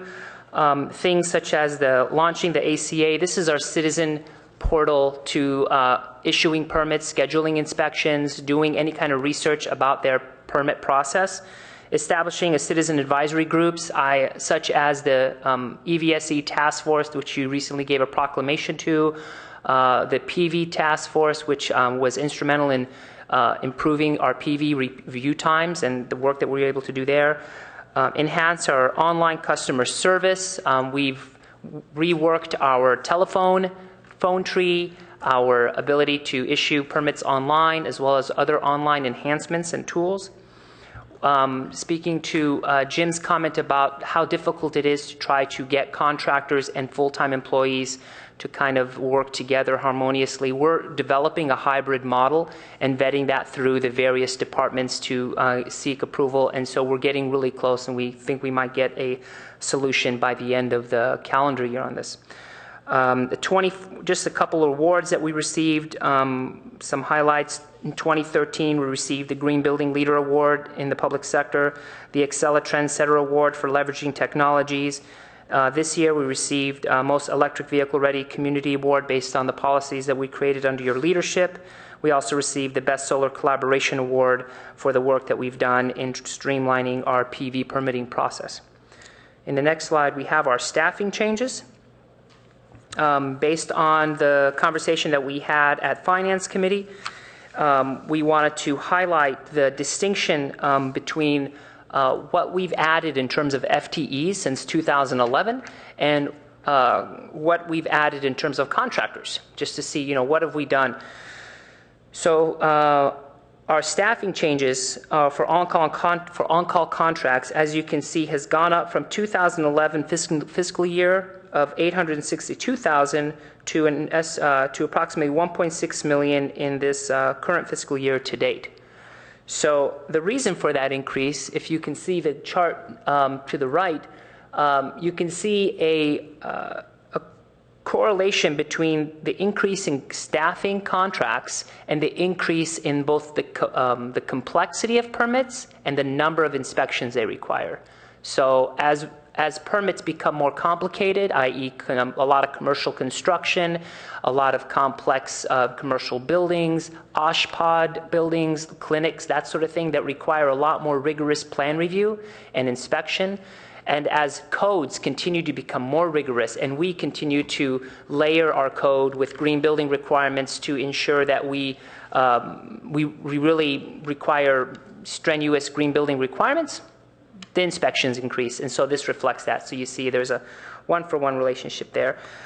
Just a side note, the number of FTEs that we've increased since the 2011 fiscal year, we did an account, and that came out to about 1.1 FTEs in that time. So just one position, which came out to approximately $192,000. In the next slide, in the Finance Committee, we talked about technology and as it relates to what have we done at Development Services to leverage technology, and what value have we gotten from the monies that we've spent. To date, these are the monies that you allocated in a CIP some 2-3 years ago are continuing to be spent as part of the plan that went behind that CIP for technology enhancements. This is a list of all the technology projects that are in place or in flight. Some of these, just without reading all of them, include things such as improving transparency to the customer, improving the integration and coordination between different technology interfaces such as GIS and permitting. So right now they operate in 2 different worlds, and we're collaborating and consolidating them. We are creating new apps to help developers get instant messages, email alerts whenever their plans are ready for pickup or when comments have been made by the different departments. All these different innovations really help streamline the process, which we'll get to in a couple slides from now. Technologies in the future that we intend to roll out with the remaining CIP monies of $1.4 million include the GIS integration, electronic plan check, document management systems, business registry certification. That process was recently approved, if you remember. Open Counter, which is a transparent form of helping customers know what to expect when they first come to the city. If they're a new restaurant or small business, they can see all the different requirements right at a web portal. We have different web mobile applications and technologies that support our online permitting and predictive analytics. And obviously, these things come with training, hardware needs, and maintenance costs, and that's been absorbed as well. So in the next slide, just to speak to our current metrics, It's because of these staffing augmentations and the technology enhancements where we've been able to experience these improvements over the last year and a half. The reduced EV and PV permitting times, that's for your electric vehicles and rooftop solar permits. Back in 2011 fiscal year, we had these permits would take about 70 days. Currently, they're issued over the counter. We've reduced the average wait time from the front counter. Reading at records, some people were at the front counter for as much as 3 hours. Looking back in fiscal year 2011 versus today, our average wait time is about 15 minutes.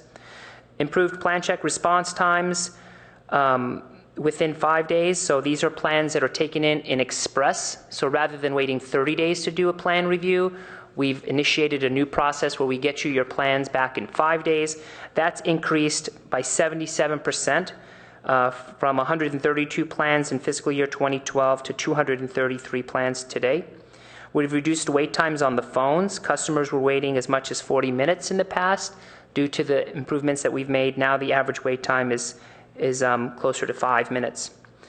Increase the percentage of on-time reviews. So when you submit a standard set of plans for complex commercial projects, we've experienced a 36% improvement in how often we are able to accommodate our deadlines. Reduce the average number of days to issue a building permit. In the past, the average number of days was 47, looking back at fiscal year 2011. Today, we're at about 17 days. So putting this all in perspective, I wanted to share the prospective metrics. What are we hoping to achieve in this next year? We still have a long way to go. I don't want to assume that we're complete. We still have many things to accomplish. Some of those include our online presence. Right now we have 6 online permits available. We have 20 that we need to automate. And we just did the easier ones first. They're going to get much more complicated as we go along. Our goal in next year is to double from 4 to 8. 2 are still in flight, so we're going to double by the end of the fiscal year. Improve our ISO rating from a Class 2 to a Class 1. There's only 3 cities in California that have a Class 1 rating. We'll be one of the only 2 cities in Northern California if we're able to achieve this benchmark. It sets us apart from all the other cities in terms of our ability to enforce the building code and ensure safe construction. We want to improve the 30-day plan check response times, which is standard right now. We want to try to improve that to 21 days. We want to increase the total percent of over-the-counter reviews from the previous year by 10%. And we want to reduce the average number of days to issue a building permit to less than 121 days. So that's about 3 months. So that speaks to small businesses of less than $500,000 of total improvement costs. We want to get them in their business from the time they get the permit to when they get the final C of O to basically 3 months. If I go to the next slide, fiscal year 2015 initiatives. We want to continue to enhance our online presence through Excella Citizen Access. We have a lot of work to do with our green building program.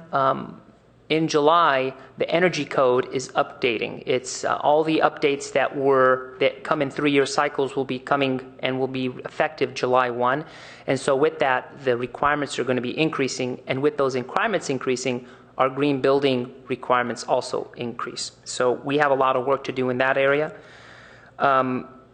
We're having a third-party review our building inspection guidelines. This is a recommendation that came from the DCAG with John Barton and the rest of the team there to try to help streamline and expedite and make a more transparent process in the field as inspectors do their inspections. We want to undertake a cost of service study. The first step in that process, I know that's been a long time waiting. We needed to create the department first, identify what our fully allocated costs are from all the different departments, and now the next step would be to actually start to account for all those costs as they relate to our permit fees and then adjust the fees accordingly. And we want to reduce the response times to provide more transparency in the review process, again through online, through mobile, and through other technology enhancements to improve the communication between the reviewer and the customer. And finally, we want to launch the BRC program, the Business Registry Certificate. So that's something that we're working on. And the final slide is the significant budget proposals. We've identified 5, which are in your budget book, in a lot more detail in page 179 and forward. The 5 that I'll just brief on are the building on-call contracts to provide on-call, on-site contract support services during the high workload periods. We're requesting an increase of $238,943. This is to provide for the contractors that do the plan checks, the inspections, and the related work to ensure that we can adjust staffing levels accordingly. Off-site plan checks. In the event that we get a huge rush of work, as we did in December, because the codes were changing and they were upgrading in January, we had a huge influx of submittals, and so we couldn't keep up with that wave, so we had to send a lot of plans out. In order to do that, we have to have monies put aside dedicated for on-call building plan check review off-site, and so that's what that is for, the $200,000. Analytics support in the creation of our department, and then going forward in the formation of an enterprise fund where we can be completely autonomous from the general fund in ensuring that our fees and our services relate to each other. There's a lot of accounting involved, a lot of bookkeeping involved, and so this position is to help not only account for the over 40 positions that are going to be charged to the Development Services Department, but also the budget process as we move from a PC&E department to a separate department to a separate fund. So there's a lot of accounting and bookkeeping that needs to happen there. The permitting support system, the reason that we've been able to experience a lot of these enhancements and these improvements is because of the support that we were able to bring in from a contractor in the Excella environment. So Excella is our permitting tool. We've had challenges working with them, so we brought in a support team from a third party that understands Excella almost the same as you would with SAP. You bring in a third party to help administer and support what you want to accomplish. Since we've brought that person in, we've been able to experience a wave of improvements from management reports, statistics, metrics, and a variety of other improvements that the customer experiences, such as mobile inspections, online submittals, and those kind of things. And then finally, working in collaboration with our public works partners, we're requesting an urban forestry contract to incorporate the urban forestry review as part of the building permit process. Right now, that's happening in the entitlement stage of the review. So when plans are submitted in planning, they get thoroughly reviewed through the urban forester. When they come in for building review, the non-discretionary part, there's so many plans. We get over 4,000 permits a year. It's difficult for that one urban forester to do both the entitlement work and the on-call, the construction work, the development services work. That concludes my presentation, and I'll be happy to answer any questions you might have. Great. Thank you, Peter. So with that, I'll open it up to colleagues. Questions, comments? So what else are you going to do? Handstands, backspins.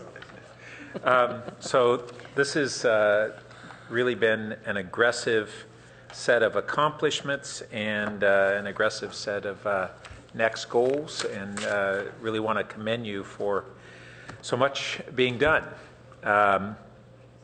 A couple follow-up questions. You mentioned in one of your software programs predictive analytics, and I just couldn't imagine what sort of analytics would be used in your department. So can you give just an example for my edification? Sure. So depending on how much building activity is expected to come in, we have a variety of ways that we look to decide what our staffing needs are going to be going into the next fiscal year, using a variety of predictive analytics, looking at our base permits, the kind of work that's coming in from planning, the work that's speculative. We're able to layer all these on top of each other and then decide what is our expected workload in the next 6 months or year. And so that'll help us in our budgeting, and it also helps us in our staffing allocation, because now we have 40 positions allocated to development services. We need to revisit that all the time to make sure that we have the right number of fire, PC&E, public works representatives, and if it's too many, we have that conversation. If it's too few, we have that. But we need the predictive analytics to support those decisions. And then you also spoke about an ISO rating, and I didn't know that permitting programs had their own ISO ratings. That's right. And what do we get out of achieving a better ISO rating? Why do we, I mean, it's nice to recognize that we're getting a high rating, but what's the value to us? Reduced insurance premiums. Oh, really? That's right. Insurance premiums? Homeowner insurance. So how does that translate? I don't follow. So is it because we're doing better inspections? That's right. We're ensuring safer structures that comply with the building code. That's interesting. So then that goes into my next comment, which is the accomplishments that the development center is achieving. I put in the same sort of category as the improvements we've been doing in our street paving. Why, Jim? Was that a predictive analytic, or is that software popped that up, or you just know me? I did.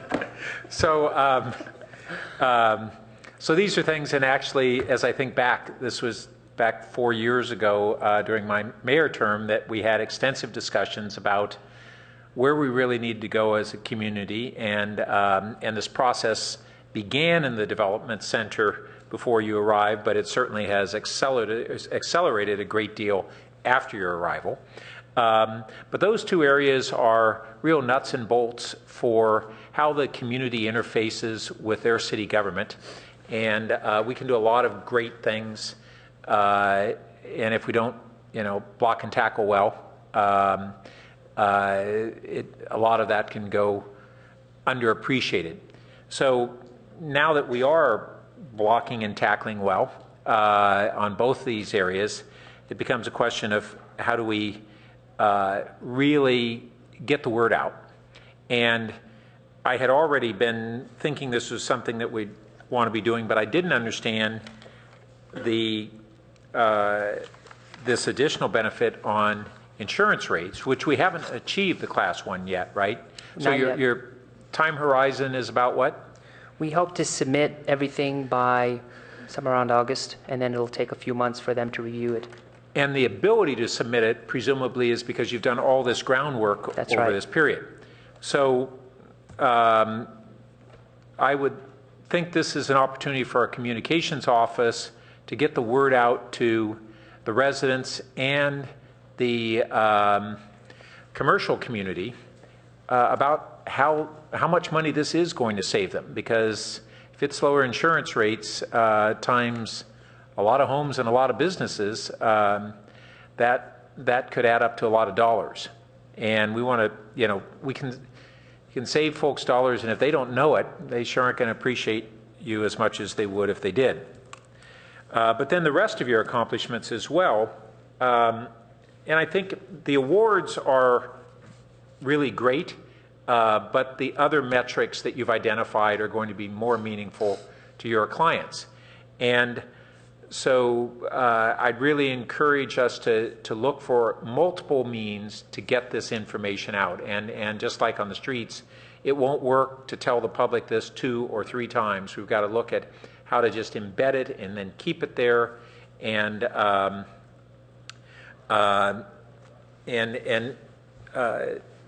whether there are feature reports and press releases that just a variety of means to get the word out about how much is being accomplished here. The on-call contracts, when you have that additional budgetary allocation, when you expend that, is that cost recovery fully? That'll all be rolled into the cost recovery plan, correct? Great. And when we had the discussion of the business registry, you had wanted to fold it into one of your other software programs, and the majority of the council didn't go along with that for whatever reasons. What was that? Which was that, the Excella? Yeah, what the council didn't want us to do was fold it into the UNO permit process, and so we haven't. So we're creating a brand new process, the BRC registry, the business registry certification, and that'll be a standalone process. Eventually, we want to try to have them communicate, because as you know, they need to be able to speak to each other. And so what we've done is identified a solution, a technology solution that'll make it easy, customer-friendly web interface to do the registry that will interface with our permitting software. But it'll be a cleaner user experience, standalone.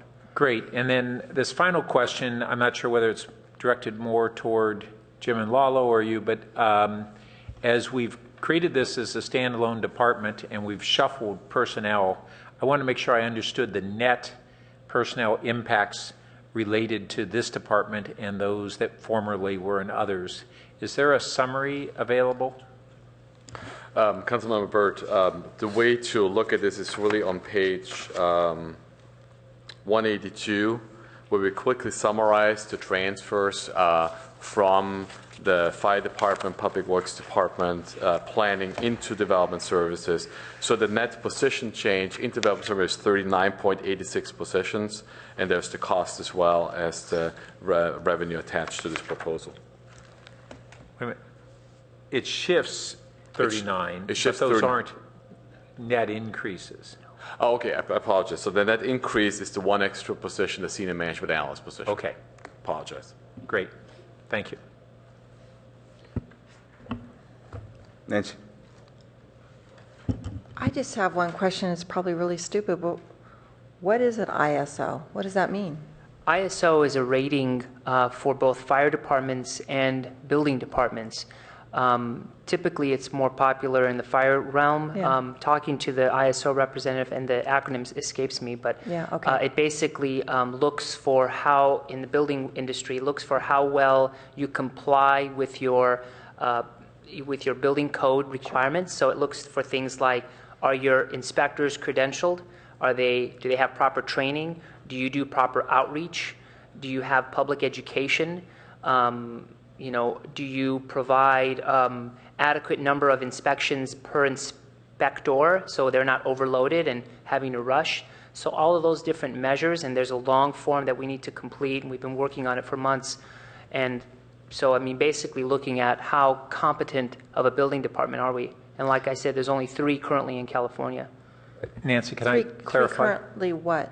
ISO 1 rated. Okay. Most are under 2. Yes. So ISO is, I think it's actually International Standards Organization, and it's actually standards globally for all kinds of industry, every sector. This is one of many element. that, and this one applies to our department here. But it's environmental We standards, pursue quality this in standards, utilities and. Yeah. No, I'm one of those acronym freaks that cannot keep them all in my head. So I was wondering, so when you say that it reduces insurance, is that for the new homes that get built, or For is all it for homes. my home? All homes. Okay, so that means that as our controls are such in this city that we can, that our homeowners' insurance will be, reduced Yeah. because of the security that we have with, okay. That Right, makes so sense this- to me. I mean, I know I own property out in the country and up in the, Yeah.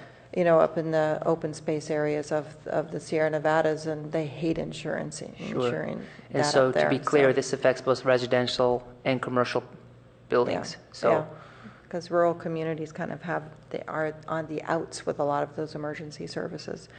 Okay, first off, I've heard from one of our vendors, and I'm thinking that it is our contractor, probably TruePoint, that I saw last Yes. Wednesday in Sacramento when I was lobbying with Silicon Valley Leadership Group, that you are a rock star, and that our blueprint, that our development office is miles far ahead of any other community.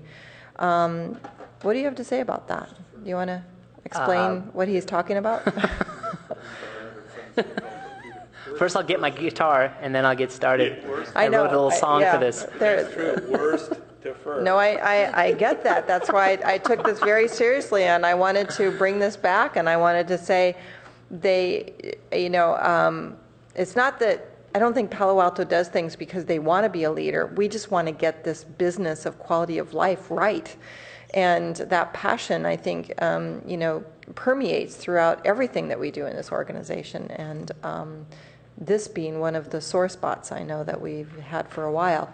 But I looked at him in sheer shock, saying, well, I'm glad because, quite frankly, we've sort of let the city manager have a free hand to do what he needs to do in order to get this thing cleaned up. And I'm really, really happy to hear that. Now, and every now and again we will get a complaint from somebody, but it's not necessarily anymore, permit cycle driven. It's more like, gee, I don't like the windows that are coming in, off of the side of this new remodel or something like that, which is just a preference. It's not an actual calamity during a project. So can you describe what other I don't want to spend a lot of time on this, but how is it that we are miles and miles and miles ahead of other communities?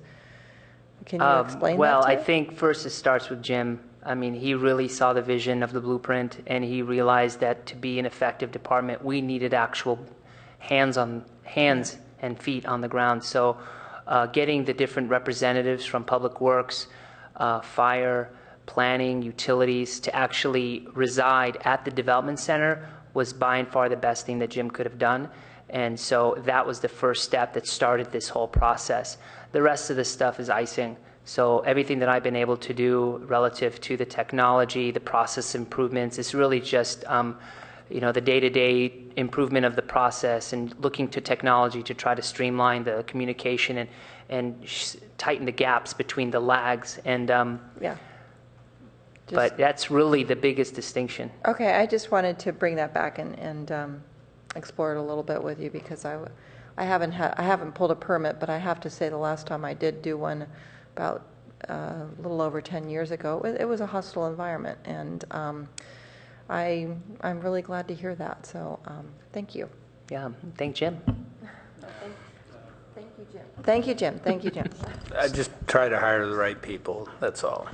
So Jim and Peter, your heads are getting too big, so I'm going to have to criticize you guys for a whole lot of things. But no, clearly, it takes vision, and then it takes execution, and it seems like the results so far have been really positive. So congratulations on that. I did sneak into the Development Services office at some point last year to look up some stuff from my building from the past couple decades, and the customer service was great, and I had a good time poking around with microfiche that I hadn't used since I was a student, in middle school. So that was fun. One question that I have, and I'm not sure if it's for you guys or planning and community environment, but probably fairly often actually these days, I get worried about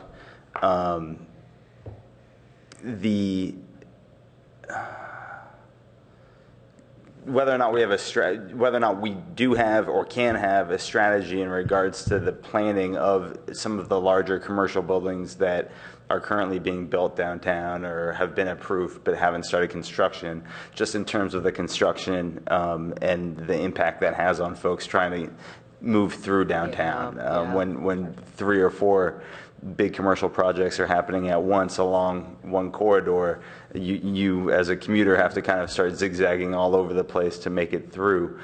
Is that something that we think about? Do we keep an eye on the number of projects currently happening and approved but not yet under construction and in the pipeline for the permitting process? I don't know, what kind of power we have to really help manage those different projects that are happening, but I'd be curious to know if we're at least keeping an eye on that and doing what we can to minimize the impact that it has on our community. Okay, well, we're doing a variety of things to help, and we do realize that because of the construction-related impacts, this becomes something that is happening in real time, and we need to be able to field those comments, get them to the appropriate people, and do something about it. So we recently launched another technology tool currently being used by a lot of departments called Gov Delivery. We've created a construction update monthly newsletter that gets pushed out to the council and other members. We've got over 1,600, 2,000 people that view this.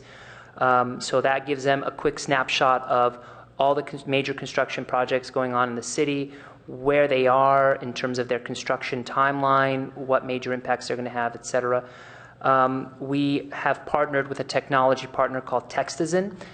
We've got a couple pilot programs happening now at 135 Hamilton and 611 Cowper. You'll see a sign being placed. Those are the two of the bigger ones I'm thinking of, yeah. You'll see a sign being placed on the construction fencing saying, are you curious about what's happening here? It'll give you a text number. You can text that number, and then you'll be texted back the email or the website of the construction project. And on that website, we'll have a variety of information about construction-related impacts, traffic impacts, construction schedules, contact information, and a webcam, so you can actually see the construction going on in real time.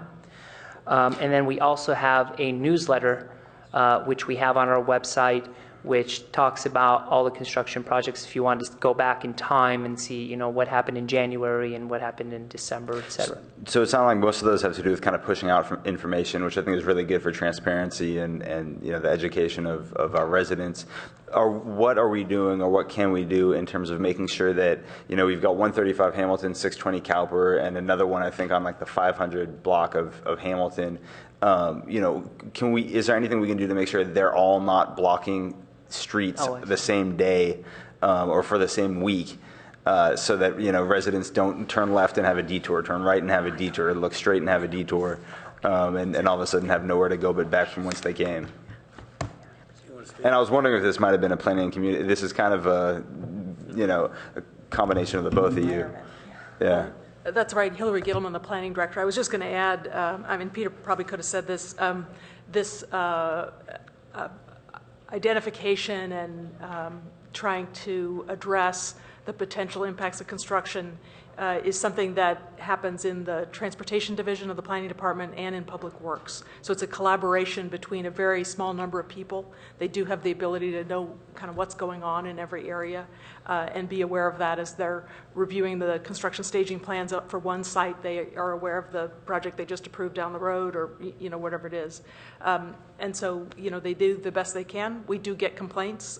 They get directed to the same people who try and address them to the best. Just want to make sure that at least somebody was keeping an eye on the big picture and doing what they could to stop big problems before they occur in terms of the impacts. If I just might add, Mr. Chairman, I'm actually asked to convene a conversation amongst some of the different folks here, just as an example, say when you all get a complaint like you did this past week from a resident, I think on Alma there, related to trucks, kind of parked and actually left running and that sort of thing. So we have this proactive piece, but we do have to rely on complaints.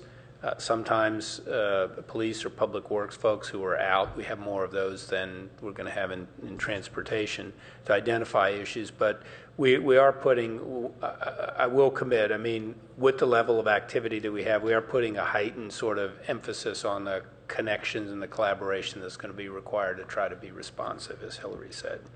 Great. Thank you. Pat, I think you had a follow-up. I'm okay. You're okay. So with that, I'll move tentative approval of the Development Services Department operating budget with the reallocation positions. Do I do this for both 4 and 5, or just for? You can do number 4, please, and we have to repeat number 5 as well. Gotcha. For the planning department. Including the reallocation of positions from the Planning and Community Environment Department to the Development Services Department, as outlined in the what do we call this? The at places memo. Perfect. Any second? Second. Any other comments? All in favor? Aye. That passes unanimously. Mr. Chairman, just before Peter leaves, I would just like to crow a little bit about this. When we had the press conference, whatever it was, 3 or 4 years ago, as you acknowledged, the Development Service Center the Permit Center was really the poster child for all the stereotypes about bureaucracy and non-responsive government and everything. And we didn't have the solutions, but we did call a press conference and announce that we would definitely fix this. And it's nice to see that we're in the process of doing that. And, Peter and his colleagues at the Development Center, including folks from other departments, are responsible for that, but especially Peter of late, who works really, really tirelessly and is a bundle of energy, as you can tell, has been very dedicated and committed to moving this along. Thanks.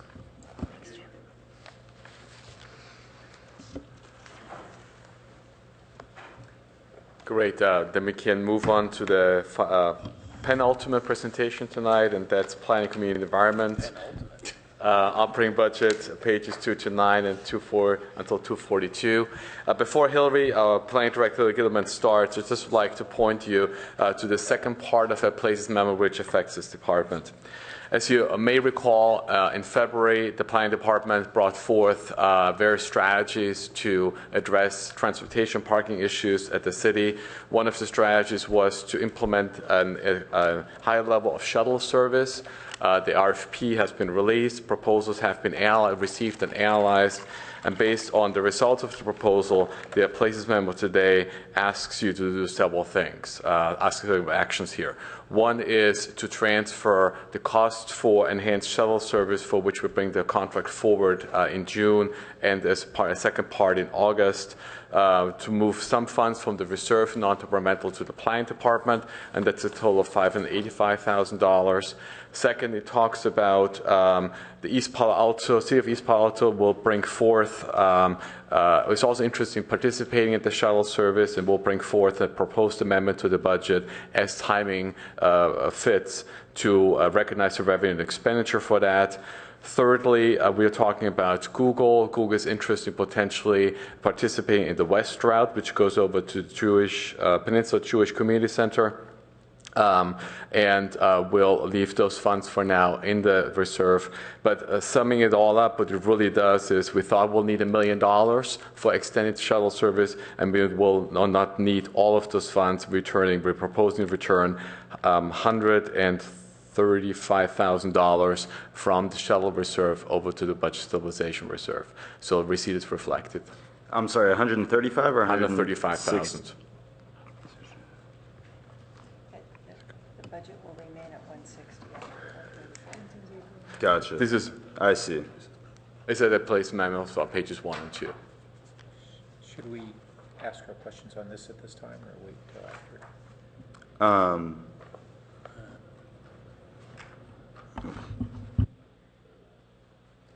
Yeah. So I wanted to ask questions on this shuttle program, because when this came before the council, we had a series of specific routes that were being either proposed or used as reference points. And I had concerns about them being a specific proposal without adequate vetting, and I was assured that they were not. I subsequently saw them characterized as our plan rather than a draft. And then in this budgetary program, it looks like we're addressing specific routes that still, to my mind, haven't gone through this full vetting, and that I have some concerns over, and I think other members of the community would as well, and probably members of the council. So I need to understand where this stands in terms of not just endorsing an expansion of our program, but specific routes. Councilmember Byrd, I anticipated that would be a question as a result of the Set Places memo. Let me see if I can describe our strategy with the shuttle program. As you know, the council earlier this year embraced this idea of an expanded program to try and dramatically increase ridership and address one of the critical issues of today, traffic congestion, as well as parking demand. When we brought that item to council, we were estimating a whole program to try and put our arms around the magnitude of the program. We had identified these specific routes, some of them existing, some of them proposed. But we did make a commitment to the council that there would be further discussion of the new routes. So what we're proposing to do is to bring this shuttle program forward in 2 phases. The first phase will be quite soon because it involves reauthorizing or doing a contract for one of the existing routes where the current contract expires at the end of the fiscal year. So phase 1 of the shuttle program will include that crosstown shuttle route and the East Palo Alto route, for which we will be reimbursed. So it's not a net new cost, although as OMB is showing it in this memo, it's an add on the revenue and the cost side. Phase 2 of the that's all we anticipate coming to council with requests for before the end of this fiscal year. Then we are envisioning coming back to council with a fuller analysis of the potential routes that were identified earlier in the year. We have engaged a consultant to help us determine whether those ideas are the right ideas to achieve the objectives we've identified for the program. And they will be analyzing these other routes that are referred to in the memo, the west route that could potentially extend to the Google campus, the University Ave connecting route, as well as changes to the Embarcadero route, which is another existing route. But the idea that we articulated earlier this year was to extend that route to serve satellite parking when the RPP program would go into effect.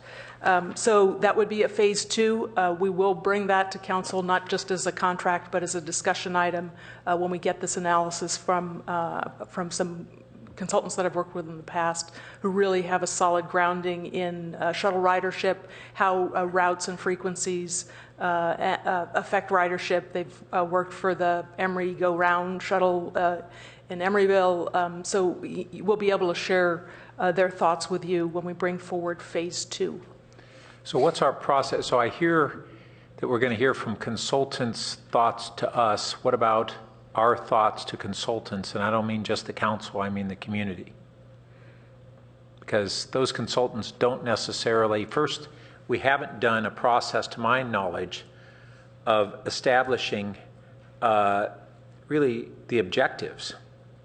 The city manager can tell you I've been advocating for expanded shuttle for a number of years now, so I'm a strong advocate. But just expanding the shuttle isn't the same thing as defining objectives carefully and then sculpting the program around needs and objectives in the community. And I haven't heard where that process is going to occur, whether we first define needs and objectives, then get expertise on how to obtain those and loop back. Well, I think these are great questions. When we brought this item to the council earlier this year, I think we all focused on the objective of increasing shuttle ridership. So that's not exactly the terminology you're using, needs and objectives. Well, I would say that that's too general of an objective. One, I'm not sure that we had a proposed program and a very broad objective. First, I'm not sure that those two were necessarily aligned.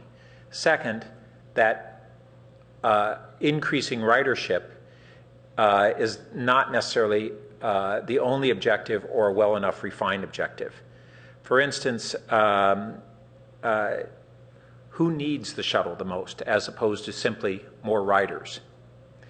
What are the sectors of the community, either geographically or demographically, that most would value and need a shuttle?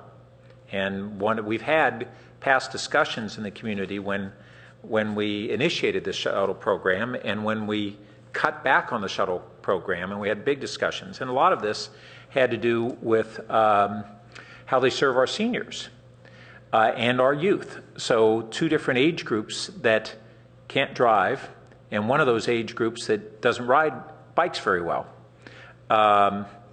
And so that's a major sector. And then what are the geographically the underserved areas? At that council meeting, staff couldn't answer the frequency at which our VTA routes are serving El Camino Real right now, where we were proposing to duplicate. I mean, I was kind of shocked by that. And we have, and out of that, I have made the subsequent recommendation, and we talked about it with the VTA representatives, of they run their bus system, we run ours. We don't promote theirs. They don't promote theirs as a local service in our community. The fare structure isn't designed to be a local service. And they don't know much or care much about our local shuttle program, nor our existing one, nor our expanded one. And I think those are real shortcomings. I don't want to just throw a lot of dollars, shouldn't say waste on them. I don't want to throw a lot of dollars at it and have a portion of them not wisely spent. And so I still am concerned that we don't have an adequate process to do this right. I remember talking with Dina Mosser, who was then the original council member, former council member, and the original champion who got our shuttle going, about why we couldn't ramp it up faster back in the late 90s. And with her expertise, it's like you just can't just go about this without some real deliberate analysis. And I know that we have expertise in our staff, but there's a lot of input that needs to go about in needs, objectives, and really thinking through different perspectives on how we would then fulfill those defined objectives, needs and objectives. If I can just quickly interrupt. So I think your comments and so questions are good. So I was going to say, let me, this is because this is one of the few opportunities, and I'm concerned that this is a program that's moving forward, and absent interjecting this, we're not going to have another opportunity to get it recalibrated. So just let me finish, and I'll be done in just a moment. Unless you... I was just going to ask, offer a suggestion for how to move forward. I'm not disagreeing with the comments you're making, but let's move it forward. Well, and I was telling you I was going to, so if you just let me.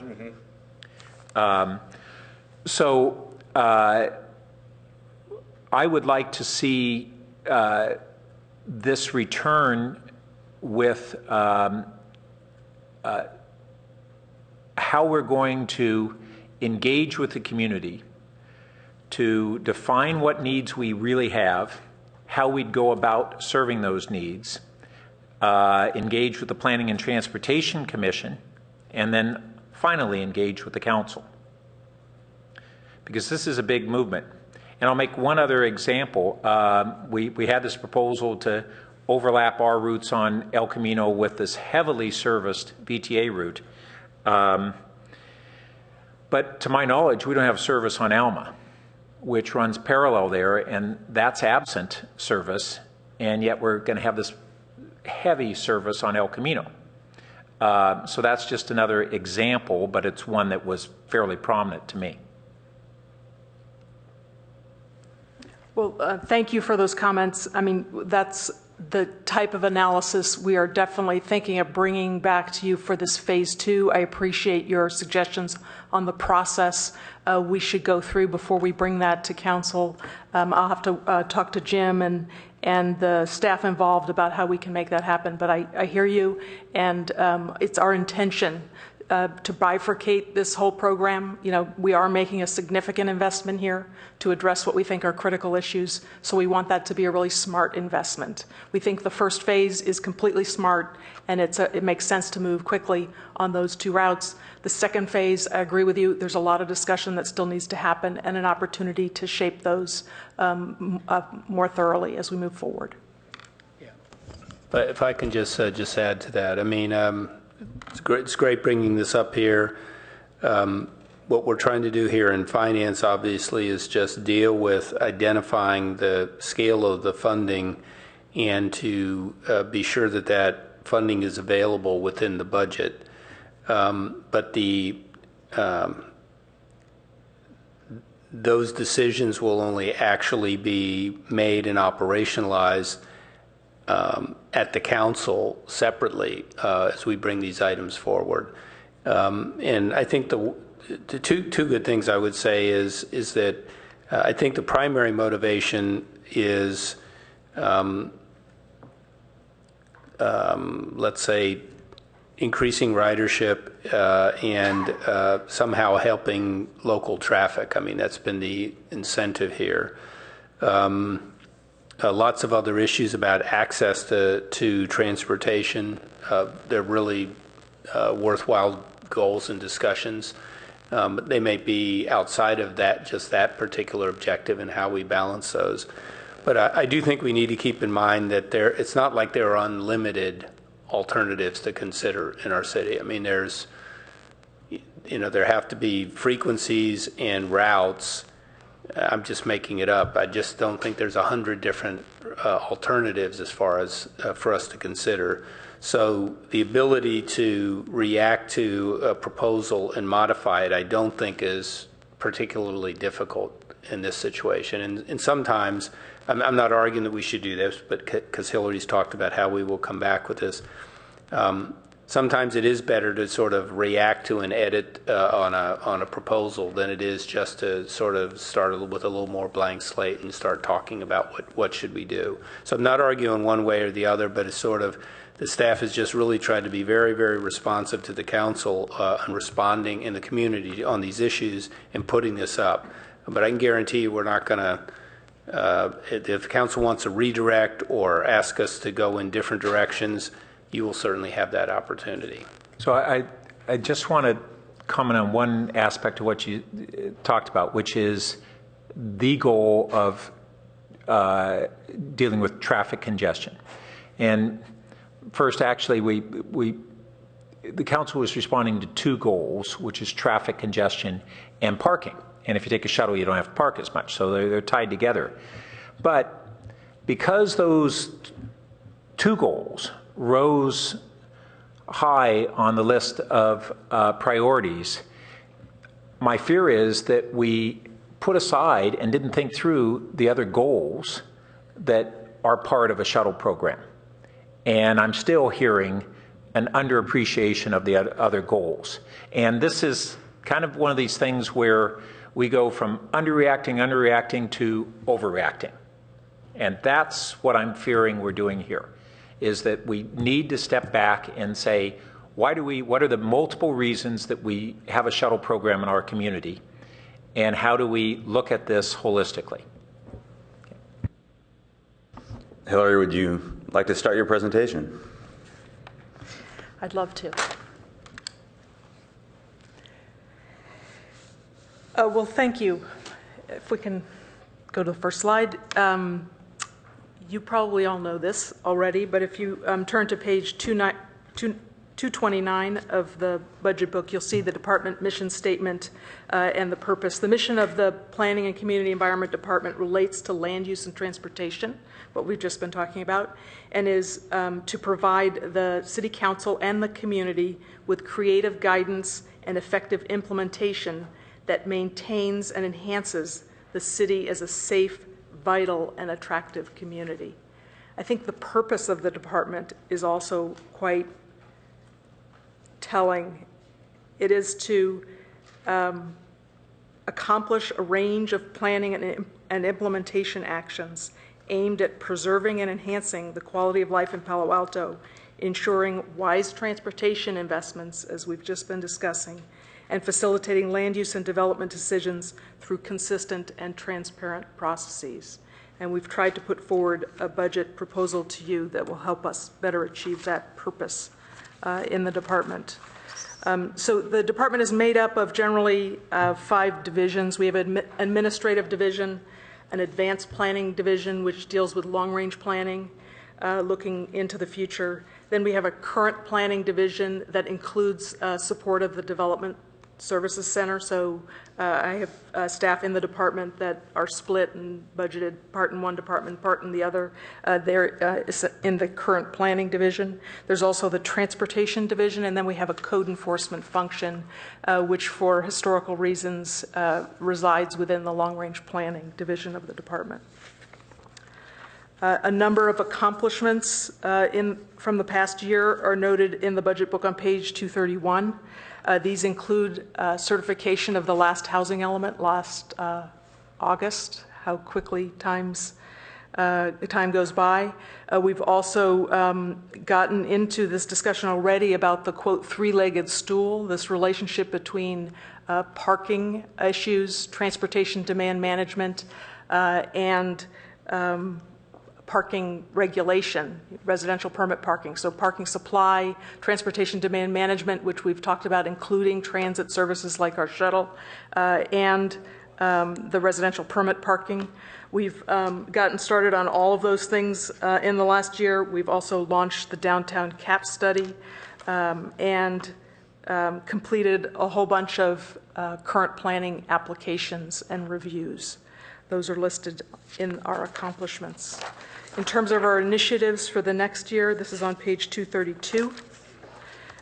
We have to update that housing element again, and we are working with a statutory deadline of January 2015 to get a certification from the State Department of Housing and Community Development, or HCD.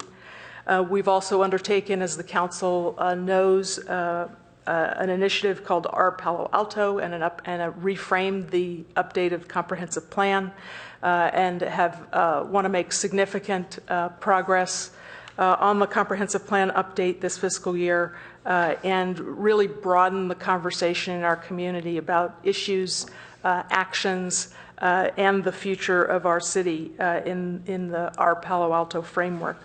We are also this fiscal year, with the council's direction and support, working towards implementation of residential permit parking, a citywide framework ordinance, and an implementation program in downtown neighborhoods. We're working to complete the California Avenue Streetscape project. We're also bringing forward, as we've now discussed at length, the shuttle service and transportation demand management strategies and we want to make significant progress on those two things in this year. And also pursue parking supply enhancements. We brought to council this concept of pursuing it in two different ways, in addition to the satellite parking that I referenced earlier, but pursuing it through public investments and also public-private partnerships. So we'll be bringing those ideas back to council this summer.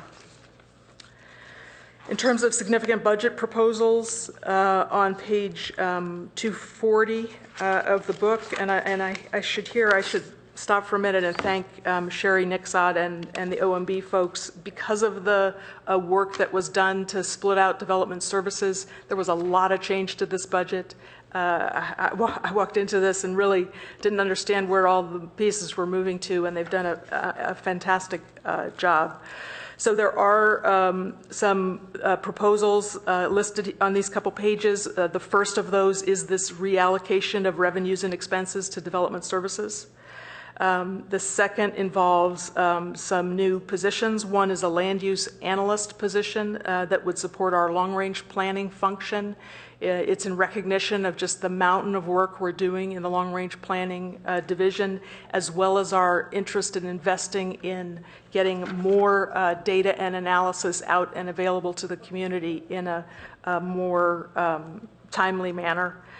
We've also suggested adding a position, a senior transportation planner position that would add to our bench strength in the transportation division, really provide someone to support the chief transportation official who's a good communicator, a thoughtful planning intellectual who can really move things like this shuttle program, help us move things like the shuttle program ahead.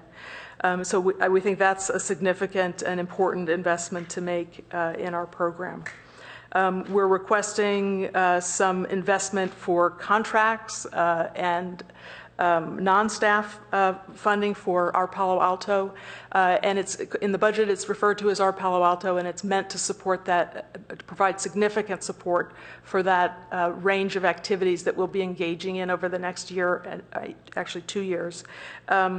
It's also meant to support just the communication function within the Planning and Community Environment Department.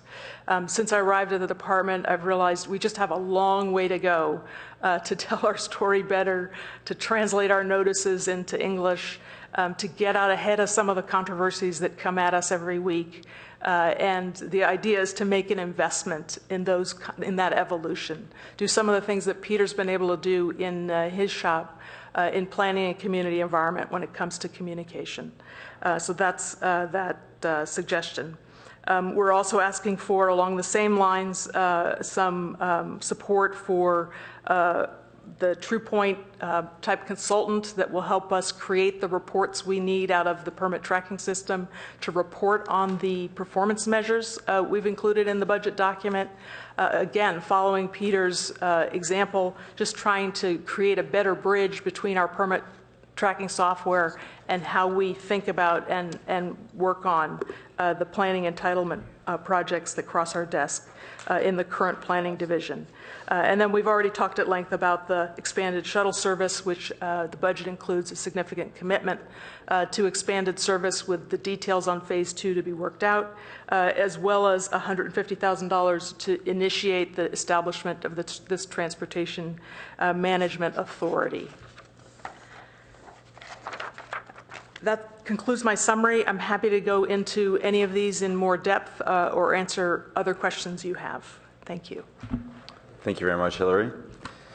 And with that, I'll open it up to colleagues for any questions or comments.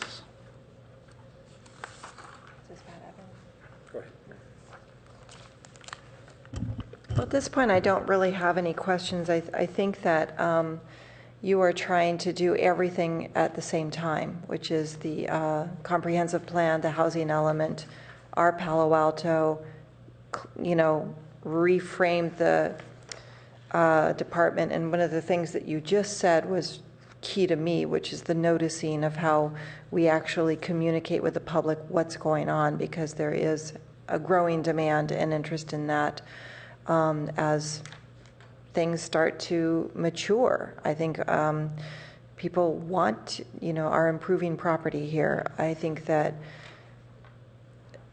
prosperity has hit us in such a way that when, commercial real estate can experience almost zero vacancy, it's a very, secure place to make improvements. And they are. And yet at the same time, I think some of your measurements are showing us that it's going at the pace that perhaps was predicted earlier with our earlier comprehensive plan, if not even a little bit slower. So I am interested in seeing how all of this develops and we start to get these reports, I guess, coming this fall when we start to enter the EIR process. I think that I really don't have any comments on your budget here, except for it's obviously a difficult one to look at because of the unsnarling of pulling the development office out. And so once I saw that, I realized that this was going to be a recalibration year for this department. I think that it's a wise thing to do as well. Not that I think that we don't want to have one big happy family with planning and development, but that changes the focus and it passes a baton, and it allows somebody to be all about one part of what Palo Alto needs to have, and another department being all about another part of what Palo Alto needs to be about. Since we did go into the budget with the shuttle, I guess I do have a different understanding of how we're handling and addressing the shuttle than my colleague. And I did understand it to be that we are going out for the prospecting of what types of shuttles and RFPs could make a difference to Palo Alto to lift people off of the streets and get them mobilized around town. And that was the way I was seeing the shuttle going. And I see this budget as allocating those types of funds so that you don't have to come hat in hand at the end of with the RFPs, but yet no allocation towards giving them any liftoff in order to actually move forward on it. So, and I know that this is a big chunk of money. And it does concern me because when we did look at the shuttle system, I know that we were also going to figure out if there was a way to have some type of share with the TMA and that type of thing. So will that be coming forward as the TDM and TMA start to develop themselves, where the shuttles might have some relief, some revenue relief from the users of the shuttles once we declare these districts and these fees and that type of thing? That's a really good question. Our idea in this current year is to hopefully bring forward a couple routes where there's some revenue sharing potential, like this East Palo Alto route where they've actually offered to pay.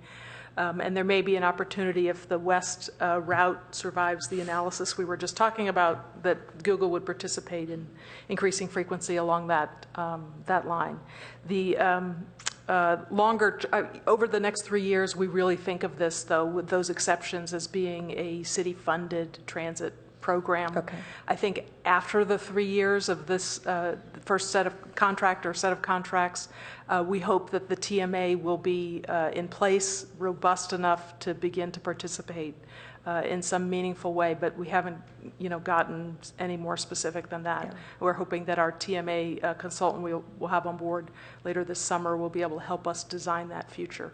Right. Well, I guess the objective for me when I was also trying to champion shuttles years ago was, I think Facebook had an awful lot of shuttles in town at one time, and I was always behind a shuttle, and it just seemed odd that we didn't have some more comprehensive, process of being able to move people and make people mobile. I do understand the thinking about having a shuttle from California Avenue to University Avenue. I think it would be more personable, where it would actually deliver you downtown University Avenue as opposed to 522, which just goes along the corridor, the El Camino corridor. So I think that there are unique opportunities for us to try to use shuttles during the morning commute hours of secondary students and that type of thing, where they're not farmed out to other schools. So I know we're having the experience with elementary that there's a larger portion every year that is not going to their neighborhood school. So it's hard to focus on that, especially after a family ends up with an elementary school and then something opens up with their neighborhood school. They're not likely to go there because they've already made their friends, and the children would have to be disrupted from their friendship circles. So I think that it's wise to go ahead and put a shuttle fund in place this time, and so I think that that's what the purpose of this is right now, is so that we don't have to go back and revisit it when the RFPs come. Is that what we're looking at here? So that you have the budget secure.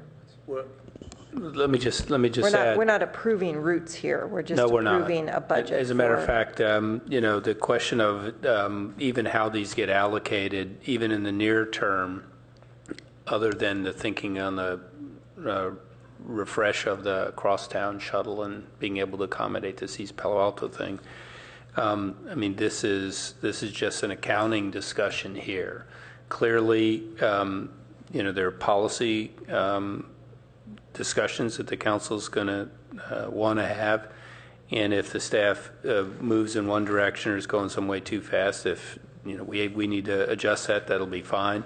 It's going to be a very difficult process that we are going to work through. Well, we're not spending anything. We're not spending anything. And we're not allocating a shuttle. We're just we're providing for the budget for a shuttle, and this is how you're putting the package together. It's just an illustration of how much things might cost if these things do materialize, and it goes through the process and council agrees that this is the shuttle we want to put in place. So I think by the time we get to even the closure on this budget, we'll be able to clarify for you where the funding is.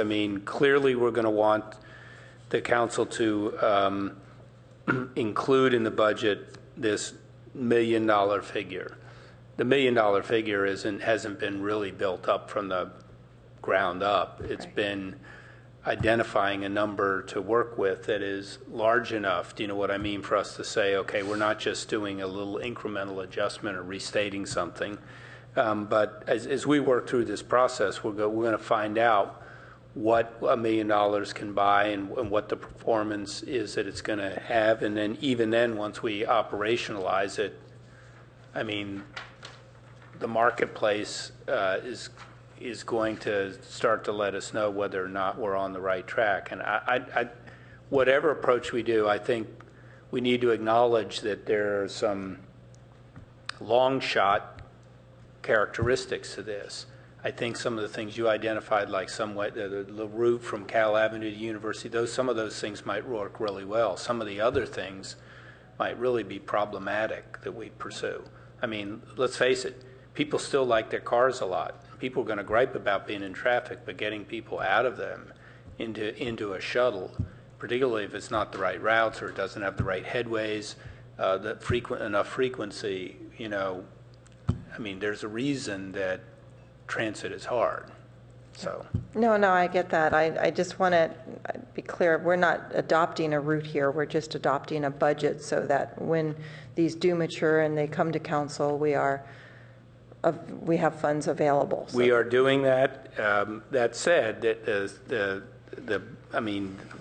the memo, other things we've identified indicate some thinking about this, but that does not effectuate anything by anything that we put down here on the staff. And you know, it can be looked at as good thinking or bad thinking, but we're not trying to jam anything through. Yeah, that's the way I understood this, so I just wanted to clear that up. Thank you.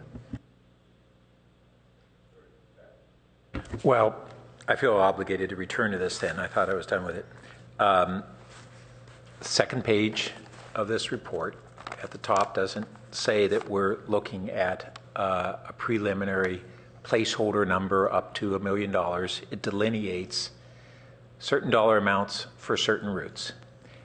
Now that's different from a final allocation and approval of those routes, which is not being done here.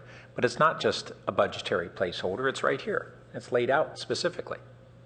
And that's what I responded to, and that wasn't an over response. The wording's pretty clear here. And it lists the routes and the dollar amounts, and you can add up the dollars and see what they do. So that's the distinction. And I would look forward to when this comes back to us on the final budget, if the recalibration of the staff position is to say, we would like you to do a placeholder dollar amount of $1 million for shuttles this coming year, routes to be determined, and actual dollar amounts to be determined, that's one decision. If it comes back with this breakdown, that would be a different decision. But what we have in writing before us is a much more delineated breakdown. Ed, I don't disagree with you, but we've been whispering here while you're up here about what's the best way to pitch this. So the difference between trying to coordinate budget meetings and having OMB put last-minute at places memos to the council coordinating with the department, not everything is always perfect. And That's so, okay. if we get feedback and we want to adjust it, we may push some of this back into the reserve and not even say that it's there. But, I'm okay, but that I don't want it misunderstood that I've misrepresented what was presented to us. That's not the case. I think I said I was doing my thinking on this, not challenging yours. We'll leave that alone. So the other question is, out of this, if we think that we're looking at $1 million per year in additional shuttle spending as a placeholder dollar amount, but we're entering into the new fiscal year within a month, why would year one have that full $1 million? Because clearly not all these routes are going to be implemented for the entire year, and some of them may not be implemented for any of the year. Oh, that's a good question, and maybe Walter can help me here, but that was one of the realizations of today as we went back and forth on this this memo. Originally, when we came to council in earlier this year, we estimated this program at $1.4 million. And so I think what you're seeing does reflect some adjustment, and we can take another look at it. So I guess I don't know whether these, even under a recognition that we may adjust the routes, but if we use these for discussion purposes, are these annual expenses of those routes, or are they some portion of a year's expense? We're just trying, I believe it was the annual expense, but I've just, this was, as Jim mentioned, this was a last moment item for us, and okay. I'm telling here, okay, so it is the annual expense, it needs to be adjusted. Okay, so then, as I suspected, these numbers, even if we were to adopt those routes, would not be these dollars for FY 2015.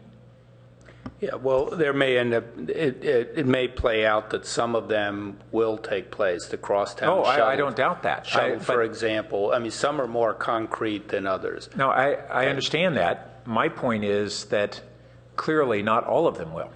So when this returns to us, since we have a deficit for this year, basically, we're going to take money from our reserve this fiscal year.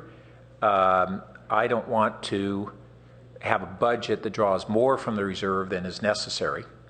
And so when it returns to us for the final consideration, let's just relook at what portion of this would apply to FY 2015, because many of these are not going to be fully implemented in that fiscal year. So let me try to do this. I think we've been really disciplined about particularly the budget stabilization reserve and treating that almost sacrosanct. At the same time, we wouldn't have taken anything from the budget stabilization reserve if we also hadn't made another decision, put a lot of excess revenue into the infrastructure reserve. And I said that from the outset. I don't disagree with you on that. The only thing that happened with this memo today was the budget office getting some info, trying to think about where we were, and moving money out of a reserve for the shuttle that we had into identifying these numbers. I still think we should appropriate in this budget $1 million for shuttle. I think we should show the public that we are committed enough, knowing that we certainly may not spend that much. On the other hand, we may come up with routes and stuff that suddenly are cost more than what it is in these estimates for this year. Okay, so versus not even having it. All we're doing is taking it from the BSR and saying shuttles are going to be important enough. Let's keep it in a reserve for $1 million and start to spend it. Now you can disagree, and you guys, the council can decide. But I don't have any problem with city manager recommending that we do it that way. So I'm not going to support putting $1 million as a budget number that we, based on our best understanding, is a number different from what we plan to spend in this fiscal year, so that we can wave that in front of the public and say, well, we budgeted $1 million for the shuttle, even though only half of that in reality is going to get used in this year. I just don't believe that's the right approach, and I won't support it. And I say that as somebody who's been championing expansion of the shuttle for a number of years. I just don't think it's the right way to do it. We could do that, play that game with the public in a lot of things, but I just don't think that's too much of a PR game. Let's just say we're going to spend this much, and we talk about what we're doing next year as well, and the program that we're really going to do, and we don't kind of overpromise, underdeliver. We say this is what we reasonably anticipate that we're going to do this year, which is a big expansion of the shuttle. If we only spend $600,000 expansion, that's a huge expansion in our shuttle. And if we're anticipating that the following year we'll expand it more because it'll be rolling out, then that's what we tell them, because that's honest. So that's going to be my position in all likelihood. The only other thing I wanted to go over is just these 2 additional staff positions. My understanding is that these would be permanent full-time positions, correct? That's correct. And those are the only 2 in your department? Actually, there's another .5 in the Safe Routes to Schools program, but both that Safe Routes to School program position and the senior transportation planner are partially offset by some additional positions being supported by the capital improvement fund. So there's a little bit of shifting going on. So it's not those are net new positions. I'm not saying they're not, but in terms of how they're funded, they're not all general fund supported positions. And these 2 positions, I'm trying to recall where we stood in this department in staffing for these kinds of positions pre-recession. Does this take us back to where we were? Does it take us above or below where we were on staffing levels for this department in these kinds of functions? We'll look at that. Do you have that info? We'll have to look at it. I certainly don't think we've had this degree of positions allocated to advance planning and, more of these strategic kinds of issues. But we'll take a closer look and we get back to you. our parking specialist this last year, right? Right. And so now we have another senior transportation planner. And we elevated the transportation position a couple of years ago to a higher level position, as I recall. Maybe I'm mistaken on that. We upgraded it to be able to compete in the market. Right. Yeah. Right. So if we don't have that analysis at this time, I'd like to put that in the kind of the return for a deeper discussion. And at that time, we'll also have the full committee. When this returns to us in a couple of weeks, because that's an area that I just want to make sure that we're being real deliberate on our long-term commitments for full-time staff positions. Okay, thanks.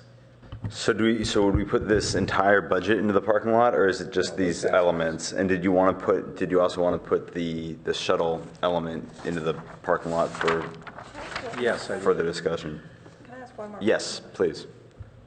I guess I'm confused a little bit because I know that sometimes we are expecting to spend money for something in one budgetary year that really is for an extended 3-year. I'll pick those biologists that go out to the bay where we have a 3-year contract with them to test the water outside of the waste treatment plant. So if only part of the shuttle budget was approved, does that then mean that we would only be able to do half-year contracts with shuttle, or what is the thinking here? Are you trying to get to a full-year contract in a 2015 budgetary year, or what are we doing?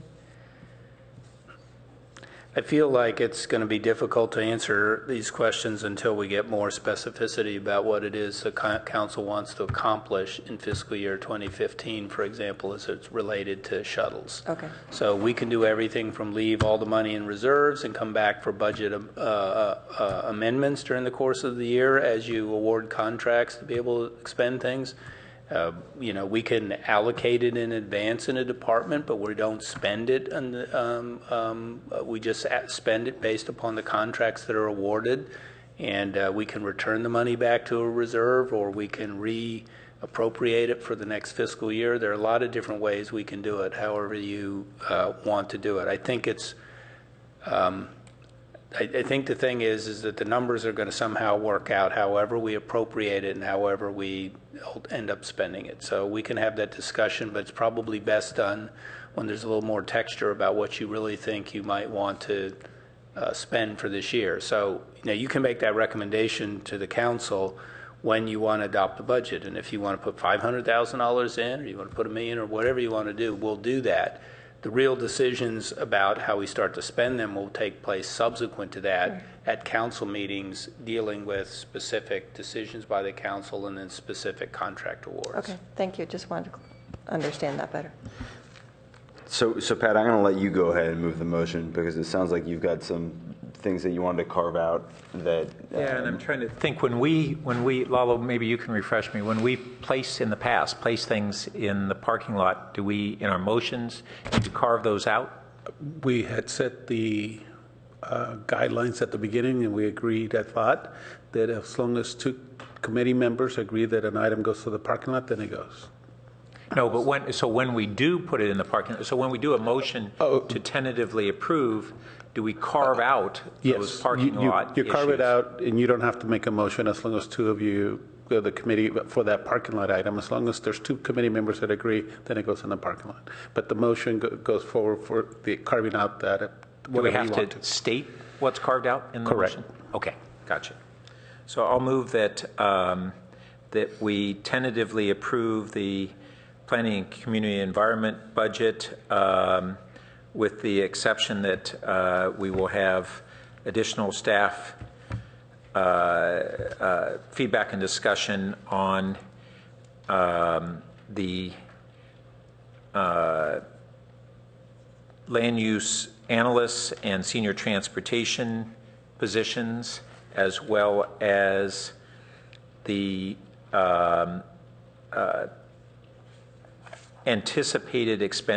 approximate anticipated expenditure for shuttle expansion in FY 2015. So I'll second that. Okay. And nothing to say? Nope. All in favor? Aye. That passes unanimously. Thank you, Hillary.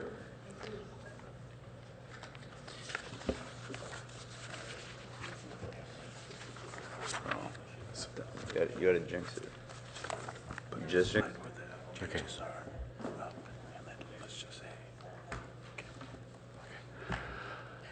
Okay, the last item, Chair Berman and Finance Committee members, is the special revenue funds. These are operating budget pages 71 to 79. I do want to advise you that in your Add Places memo, we do have an update attachment. That's your attachment B. What happened was when we published the document, unfortunately, the bottom 3 rows of attachment B were not printed. So that's just why you get the attachment. And that affected the Senior Services Grant, which is $28,000. The BID, that's a Business Improvement District operating expense, as well as Stanford University Medical Center projects. So these are smaller dollar amounts, but we want to make you aware of that change in the Add Places. So there's no action you have to take on the Add Places one. It is an information item only. So we do have, I have a presentation for you tonight. If you're with not many changes in these funds, if you're interested in reviewing those, I can do that, or we can open up the questions, whatever is your pleasure. Why don't we just go ahead and open it up for questions? Give us 2 minutes? Sure. Yeah. Okay, so let me quickly take the highlights for you here. Street improvement funds, we will mention this more in the capital presentation next Tuesday as well. Gas tax funds is declining over the next 5 years. That's projections we received from the state. And the main reason for that is a lower consumption of gasoline due to high gasoline efficiency vehicle than electric vehicles. So we're obviously accommodating that. Then community development funds, we do have in the CIP, proposed CIP, which you will see on Tuesday as well, a transfer of $1.9 million, primarily from the citywide transportation development impact fees, and we'll explain to you the part of the CIP for what purposes we are allocating those funds. Community development block grant, these allocations, which is a 2 allocation process, was in front of the Finance Committee on April 15th. So you have seen, so there's nothing new for you. Want to switch to the next slide, please. Housing in lieu, that in general is we're estimating a decline in revenue, primarily in the residential in lieu fund, a little bit offset with the commercial in lieu funds. And the primary purpose or reasons for that is that we do see a slower growth in development activity at this time. So if this changes throughout the fiscal year, we'll update those revenue estimates for you. Special District Fund, we changed the rates in the parking districts last year, so you see an uptick in revenue there as well as a higher activity level, which is anticipated given the parking and transportation issues we face in the city. Important to note, again, as part of the CIP, we are recommending a transfer of $0.5 million from that fund to the capital improvement project fund, and you'll see the details for that. Primarily, it's a revenue control system for our parking lots and garages. No changes in the traffic mitigation and parking in lieu funds. And the next really most important part is Stanford University Medical Center Fund. The council at the last CIP 1418 approved allocating $1.2 million annually from that fund towards bike improvement. So we are recommending in the proposed CIP to do this. And secondly, we have talked, I think, about 2 or 3 times already during the last, this week and last week by the public arts manager, but just want to point out to you that in the public arts fund, we are budgeting this position, which is 1/3 supported by new fees from the development activity, as well as 2/3 from the general fund through a transfer. That concludes the presentation. Great, thank you very much. Now I'll open it up to colleagues for questions or comments. Any questions? Any comments? Anybody want to make a motion? I have a question. Yep. Under the Stanford Development Agreement, the intermodal station, unrestricted, you put a proposed budget in there. Am I confused here? Are we doing something there? Right. Which page are you on? I'm sorry, page 78. What page, I'm sorry? Page 78. Page 78, the intermodal transit. The estimated spending 1.9 in 2014, but now you're proposing doing 2 million. Are we planning on something there? Or is that just what you want to be prepared for? Or is that them? That's them giving us money, right? Okay. No. This is actually, it's a source of fund. It's in the fund balance of the fund. What that means is it was dedicated part of the agreement for that purpose, and for now it's just with the interest income. I assume that's the change. Okay. We are just showing the change in the fund balance. Yeah. Okay. I got it. Thank you. Great. And with that, I'll move that we tentatively approve the special revenue fund's operating budget, including the parking district operating budget, the Stanford Development Agreement Fund operating budget, and the other special revenue funds operating budget. Second. Any other comments? All in favor? Aye. That passes unanimously.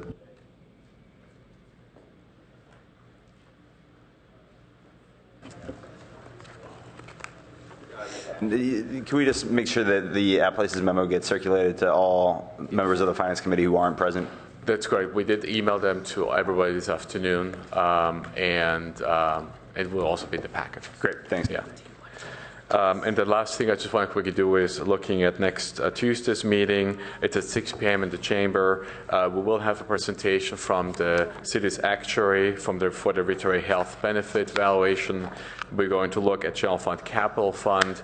And finally, we will look at the entire Public Works Department, which is the General Fund portion, as well as all the enterprise funds, including the Airport Fund. It'll be a quick meeting, I'm sure. We did pretty well tonight. Thanks, Walter.